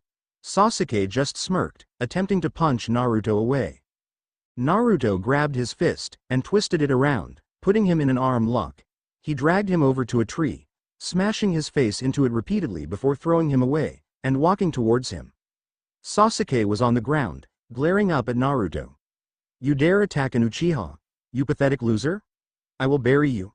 I will make sure that you never—" He was cut off by Naruto planting his boot in his face, sending him flying into a tree. He hit with a crunch, falling unconscious. Naruto walked over to Lee, who was holding his throat. "Are you all right, Lee?" he asked. Lee nodded. "Yes, thank you, Naruto-kun. If you hadn't woken up when you did, I'm not sure what would have happened." "No problem," Naruto replied. He walked over to Sakura, helping her up and treating some of her minor injuries. She looked over to Sasuke's unconscious body, feeling conflicted emotions. Naruto turned to the Auto team, who were still standing in the clearing. "Drop your scroll, collect your teammate, and get the fuck out of my sight," he said. They hurriedly picked up Zaku, carrying him away and leaving behind a heaven scroll on the ground. Naruto picked it up with his telekinesis, bringing it over to him. He dropped it into his shadow, and walked back over to Sakura, who was standing with Team Guy. Naruto looked at Lee. "What scroll do you need?" he asked. "Earth," Lee replied. Naruto nodded, retrieving the spare Earth scroll from his shadow. "Take this spare." Lee nodded, thanking him, and Neji questioned, "Why are you helping us?" Naruto shrugged. "Lee risked his life to save us, when technically we're enemies. That deserves a reward," he answered. Neji just looked at him a moment before nodding, and Team Guy jumped away into the trees. He grabbed Sasuke by the foot, dragging him on his back through the forest, and walked away, motioning for Sakura to follow. Aizen swooped down from the trees, shrinking down and perching on Naruto's shoulder. Sakura looked to Naruto and said, "Don't you think you should carry him?" "Nope," Naruto replied. They walked through the forest, and the few genin who were foolish enough to attack them were ruthlessly beaten by Naruto, before he continued on his way. He had actually swung Sasuke at one of them, sending him flying away. He continued to drag Sasuke, but looked down at him, and after a moment of thought, flipped him over so that he was now face down. He continued walking through the forest, dragging Sasuke behind him, and with Sakura following. After a few hours, they reached the tower, and went inside. They entered into a small entrance room, with an inscription on the wall at one end of the room. It was a poem. Naruto guessed it had something to do with the duties of a Chunin. Sakura asked, "What do you think we're supposed to do now?" Naruto shrugged. "Open the scrolls, probably." Sakura raised an eyebrow. "Didn't the rules say we weren't supposed to open the scrolls?" Naruto nodded. "Yes, but I'm sure that's what the poem means." Sakura replied, "Fine, let's give it a shot." Naruto retrieved the scrolls from his shadow, and rolled them both open. He recognized the inside as summoning scrolls, and quickly threw them away from himself. They landed on the ground, crossing each other, and the room was obscured by a puff of smoke. The smoke cleared, revealing Iruka. He grinned. "Long time, no see." Naruto grinned back.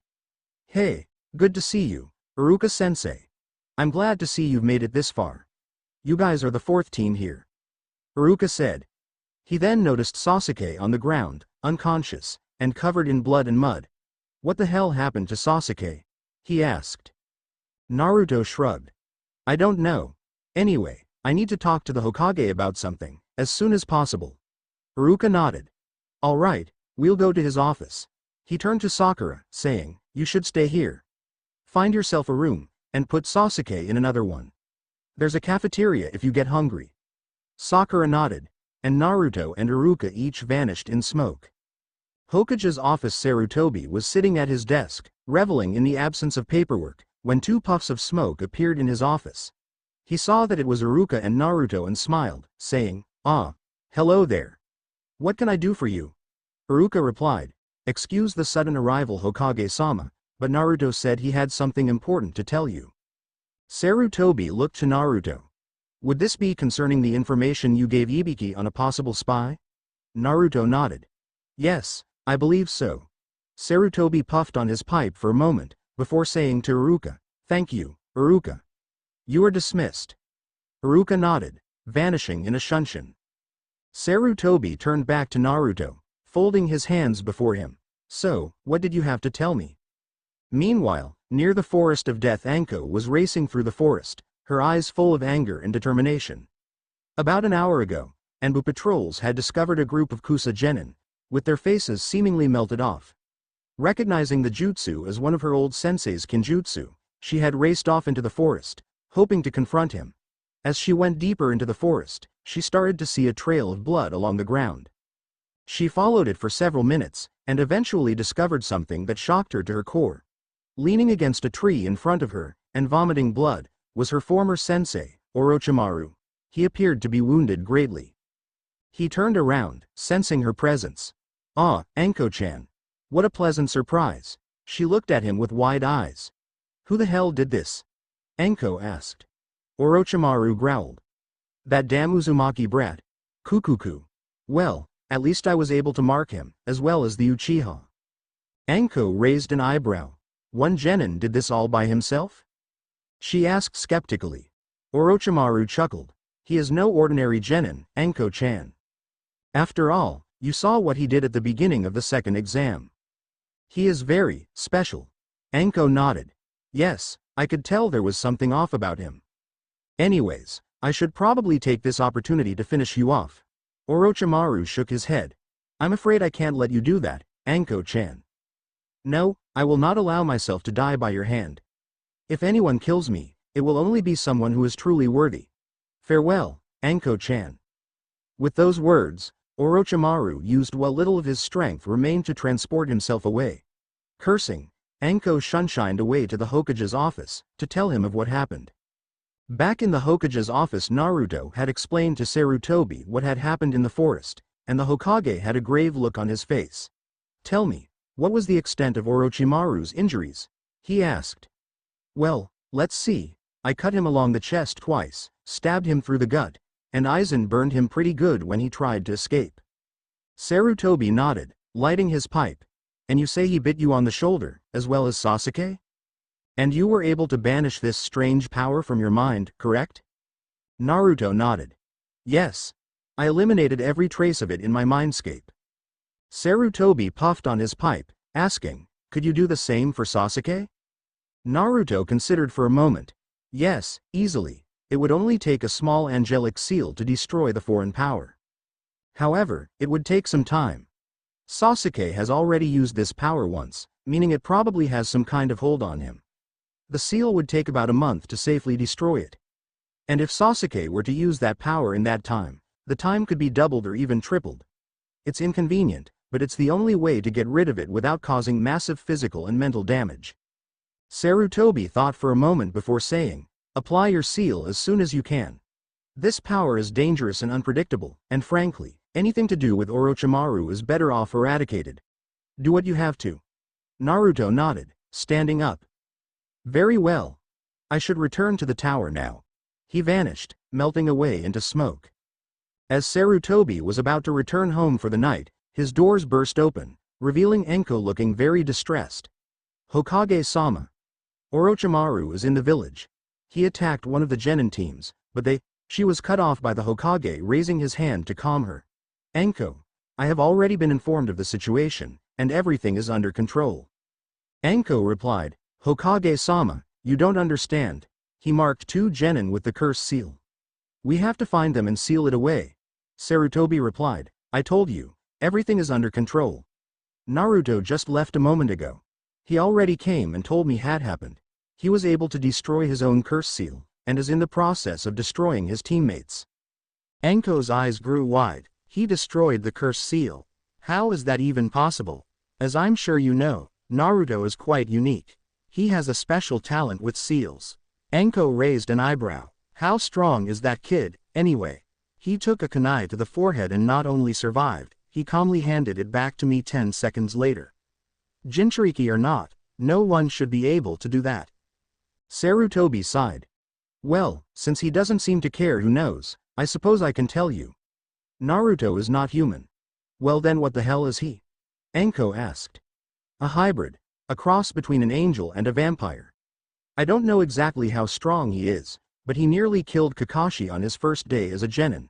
And as he himself has told me before, he will only get stronger as time goes on. Anko whistled. Damn, that kid is a powerhouse. You think Kyuubi has anything to do with it? Sarutobi shook his head. No, I assure you Kyuubi has nothing to do with Naruto's growth. Well, how do you know? Did the kid tell you? Anko asked. Actually, Naruto freed the Kyuubi himself several months ago. She has been living with him inside the village. Anko's jaw dropped. The Kyuubi is free? She nearly yelled, but caught herself, not wanting to start mass panic in the village. Sarutobi nodded. Yes, but I assure you, she is no threat to anyone. Naruto placed a seal on her that supposedly keeps her from attacking anyone. Also, she lost 4 tails of power during the process of releasing her. Anko was still in a state of shock. But how do you know she? Anko asked, suddenly confused. Sarutobi nodded. Yes, Kyuubi is female. Well, shit. Indeed. The Hokage replied. Anko asked, so, the kid doesn't care who knows all this? That is correct. However, some things, such as his exact strength and abilities, he keeps to himself. Anko nodded to herself. So if some random person just walked up to him and asked, hey, what's with the wings? He would tell them. I assume so. He told me I could tell anybody who came to me with questions. Anko got up, preparing to leave. So, do you know where I can find the kid? I want to ask him a few questions after the exam. Sarutobi nodded, before fishing around in a drawer, and coming up with a slip of paper. He wrote something down, before handing the paper to Anko. Naruto lives at this address with Kyuubi and a few friends of his. Anko accepted the paper, looking at the address. Her jaw dropped. Back at the tower, Naruto reappeared in the tower, looking around at his surroundings. He was in the entrance room. He walked through the tower, finding a room next to the one Sasuke was deposited in. He thought about going in for a while, but decided against it. He decided to head up to the roof. He made his way up the stairs, emerging out onto the rooftop. He noticed another figure standing at the edge of the roof, leaning on the guardrail. Naruto saw that it was Gaara, the Suna genin he had met the other day. He walked up behind him, letting his footsteps echo so as not to startle the other genin. He came up next to him, leaning on the rail and looking out over the forest. The other genin didn't bother to look at him, instead continuing to stare up at the moon. Suddenly, Gaara spoke. Do you want something? Naruto shrugged. I don't sleep. I usually like to spend my night looking up at the sky. Gaara turned his head toward him, saying, I do not sleep either. The beast inside me will take over if I do. There would be much death. Naruto nodded. Yeah, I recognize the marks around your eyes. You're Shukaku's host, right? Gaara snapped his head back towards Naruto, glaring. The gourd on his back began to rattle, and sand began to pour out. Naruto raised his hands to calm Gaara. Whoa, easy. I didn't come here to fight. I'm a Jinchuriki too. Gaara looked surprised. You are? He asked, his and retreating a little. Naruto nodded. Yeah. Well, I was. I freed my Biju a few months ago, and now she's my girlfriend. Gaara raised a non-existent eyebrow. I'm afraid I'm missing the joke. Naruto chuckled. No joke. Me and Q are real close. Gaara's eyes widened, an action Naruto didn't know they were capable of. You mean the Kyuubi? How are you able to get along with such a beast? Naruto glared. Hey, watch what you're calling my girlfriend, and she's really not that bad, once you get to know her. I'm guessing your relationship with Shukaku isn't quite as pleasant? When I sleep, it devours my soul. He deadpanned. Naruto nodded. Ah, I see. You know, I could probably help you with that. What do you mean? Gaara asked, confused. Well, since I'm half angel. Oh, I was wondering about the wings. Yeah, and I'm wondering why you don't have eyebrows. Anyway, since I'm half angel, I have a special talent with souls. I trust you know the story of Shukaku, right? Gaara shook his head. I am not familiar with it. Well, I'll give you the short version. The reason Shukaku is insane is because a mad priest sealed his soul inside Shukaku a long time ago, and the priest's madness bled out into the Biju's mind. How does this help me? Gaara asked. I'm getting to that. I could extract the priest's soul from Shukaku, who would return to his normal mindset. Believe it or not, Shukaku is actually rather docile. Gaara looked at Naruto strangely. You can do this. Why are you helping me? Naruto shrugged. Because I can. Gaara got a strange look in his eyes at those words, and fell silent for several minutes. After a while, he said, You are very different from anyone I have met, Uzumaki. I have never met anyone willing to help another just because they have the ability to. Naruto looked at Gaara. So, do you want me to help? Gaara nodded. Yes. Tell me, what benefits will come from this? He asked. Well, Shukaku would be sane. First of all. Who knows, maybe you'll even get along with him. You'd be able to sleep, something I assume you're looking forward to. You'll be stronger, due to being able to focus more. Speaking of focus, you won't have to constantly hold back Shukaku's influence from taking you over. Other than that, you'll have to talk to Shukaku. Remember, it's better to have an ally than an enemy. Gaara seemed excited, although Naruto really couldn't tell, due to Gaara's facial expression never changing. When can we do this? He asked. Naruto shrugged. Right now. Gaara nodded. Very well. What do you have to do? Naruto replied, I'll need you to let Shukaku out. Gaara raised an eyebrow. If I do that, you'll most likely be smushed. Naruto just waved away Gaara's concerns. Don't worry, I can take him. Gaara shrugged. Alright then. Naruto slugged Gaara's arm around his shoulder and jumped off the roof, flying into the forest. After a while, they landed in a rather secluded part of the forest. Naruto set Gaara down on the ground and backed away. Whenever you're ready, Gaara. Just let him take over. Gaara closed his eyes, taking a deep breath. He released control of his body, and sand began to swirl around him. Eventually, it took the form of a gigantic sandy tanuki, with blue markings running across the surface of its body. Gaara performed a few hand seals, before calling out the name of a jutsu and falling asleep. The Biju let out a roar, and yelled, Yahoo, I'm free, ahem. He looked down, to see Naruto casually leaning against his leg. Hey there. Naruto said, waving. Shukaku raised up his leg, intending to smash Naruto beneath his foot. He brought it down with, leaving a crater in the ground. Well, that wasn't very nice. He looked to his left to see Naruto standing on a tree branch. Why won't you die, you annoying pest? The Biju yelled. Naruto rolled his eyes and jumped up into the air. Okay, that's enough fun. Now, to business. He shot into the air, heading straight for Shukaku's head. The Biju sent out several giant tendrils of sand to stop him, but Naruto just powered through them, not slowing. Finally, he landed on top of Shukaku's head. He blasted the Biju's head with fire, turning part of it into glass. He landed on this glassy spot, right on top of Shukaku's head. Naruto lifted his hand, and it began to glow brightly. He shoved it down into Shukaku's head, yelling, Eat sanity motherfucker. Shukaku froze up, his body going stiff. Suddenly, white light began to flood out from inside him, making his eyes and mouth glow brightly. The glow began to get brighter and brighter until finally, Naruto ripped his hand out of Shukaku's head, and the light disappeared from Shukaku's body. The light was now contained in Naruto's hand, still shining brightly. He closed his fist, the light getting brighter for a moment before vanishing completely.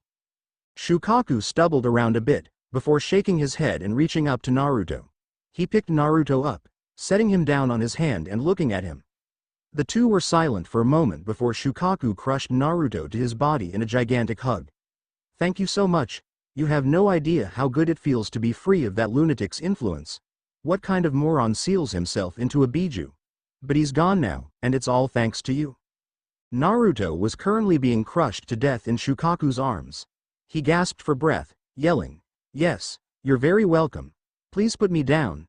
Shukaku dropped Naruto onto a nearby tree, and Naruto breathed a sigh of relief. Phew. Much better. He looked up to see Shukaku doing a sort of strange victory dance. He cleared his throat to get the biju's attention. "Hey, I kinda need to talk to Gaara now." Shukaku nodded, and the sand began to recede from Gaara, returning to his gourd. He was left standing on the ground, feeling slightly disoriented. "Did it work?" he asked. Naruto grinned. "See for yourself. Try talking to Shukaku." Gaara focused on the mental connection he had to Shukaku, asking, "Can you hear me?" "Yep. I can hear you, and boy is it great to be back to normal." Shukaku began to hum to himself. Gaara retreated from his mind, slightly disturbed. "He is oddly peppy," Gaara remarked. Naruto laughed, grabbing Gaara by the shoulder. The two vanished in smoke. They reappeared on the roof of the tower. Gaara shook his head, still somewhat disoriented. Suddenly, a thought occurred to him. "Where did the soul of that mad priest go? Did you do something with it?" Naruto shrugged. "I kept it. You never know when you might need the soul of an insane priest. Best to keep it handy." Gaara just nodded slowly. Right. Gaara's mind turned to other matters. He had decided to tell Naruto about the invasion if he was able to help him with Shukaku. Since it had been a success, Gaara intended to tell Naruto everything. "I have something I want to tell you," Gaara said to Naruto. Naruto raised an eyebrow. "Okay, go ahead. My village is planning an invasion alongside Otogakure, to be carried out on the day of the Chunin exam finals." "Oh, all right then." Now Gaara raised an eyebrow. "That's it? You're not surprised?" Naruto shrugged. "No, I'm surprised. I'm just not worried. I'll take care of it when the time comes." Gaara raised an eyebrow. "How strong are you, anyway?" Naruto grinned. Let's say very, and leave it at that. The fact that I have an entire army at my beck and call doesn't hurt either." Gaara replied, "Well, nevertheless, I will not be participating in my village's invasion, nor will my siblings, if I have anything to say about it. Which I do." Naruto grinned. "Cool." Gaara nodded, and then said, "I've been wondering about something. How does your village treat you? I know most Jinchuriki don't have pleasant lives. I sure didn't, but you don't seem to be affected at all." Naruto shrugged. "When I became what I am, I stopped caring what the villagers thought. They can either come to accept me or not, but either way I'm not going anywhere. If there's a problem between me and them, then it's for them to worry about, because I really couldn't care less. There are some people in the village that are good to me, though. I'm not entirely alone. Plus, I've always had Q, even if I didn't always know it. I suppose my answer to your remark is no. Nothing this village does could ever affect me. They can only get to me if I let them." Gaara was surprised by Naruto's words. "Things were different for me. My father implanted Shukaku in me before I was born, and my mother died because of it. For the first 6 years, I was spoiled, given anything I wanted. And then, my village began to see me as dangerous, and tried to have me killed. Everyone who doesn't hate me for what I am is terrified of me. I just kill anyone who tries to kill me. It works pretty well." Naruto just shook his head. "Yeah, both of our villages are pretty fucked up. My village hates me because they think I'm the Kyuubi, and your village is afraid that you'll destroy them all. The irony on your case is that they mad you into what you are in the first place. Luckily, the rest of the world isn't so closed-minded. I've been out of the village a lot on missions, so I've seen a lot. Most of the people I meet fully accept me for who I am. I tell ya, it's a nice feeling." Gaara nodded. "I would imagine so. I've never felt it." Naruto looked at him. "Never? No one has ever accepted you." Gaara replied, "Once, there was someone who I thought accepted me. But I was wrong. Since then, there has been no one." Naruto walked over to Gaara, slinging an arm around his shoulder. "Well then, it seems I have the honor of being your first friend." Gaara looked at him. Friends? Naruto nodded. Friends? Gaara let a smile cross his lips, the first in years. The two boys sat down on the roof, watching the sun come up. And that, ladies and gentlemen, is how the cookie crumbles. Look forward the prelims in Chapter 6, out in a few days. Probably. The end. I hope you enjoyed this episode. Remember to subscribe and like this video. See you in the next video.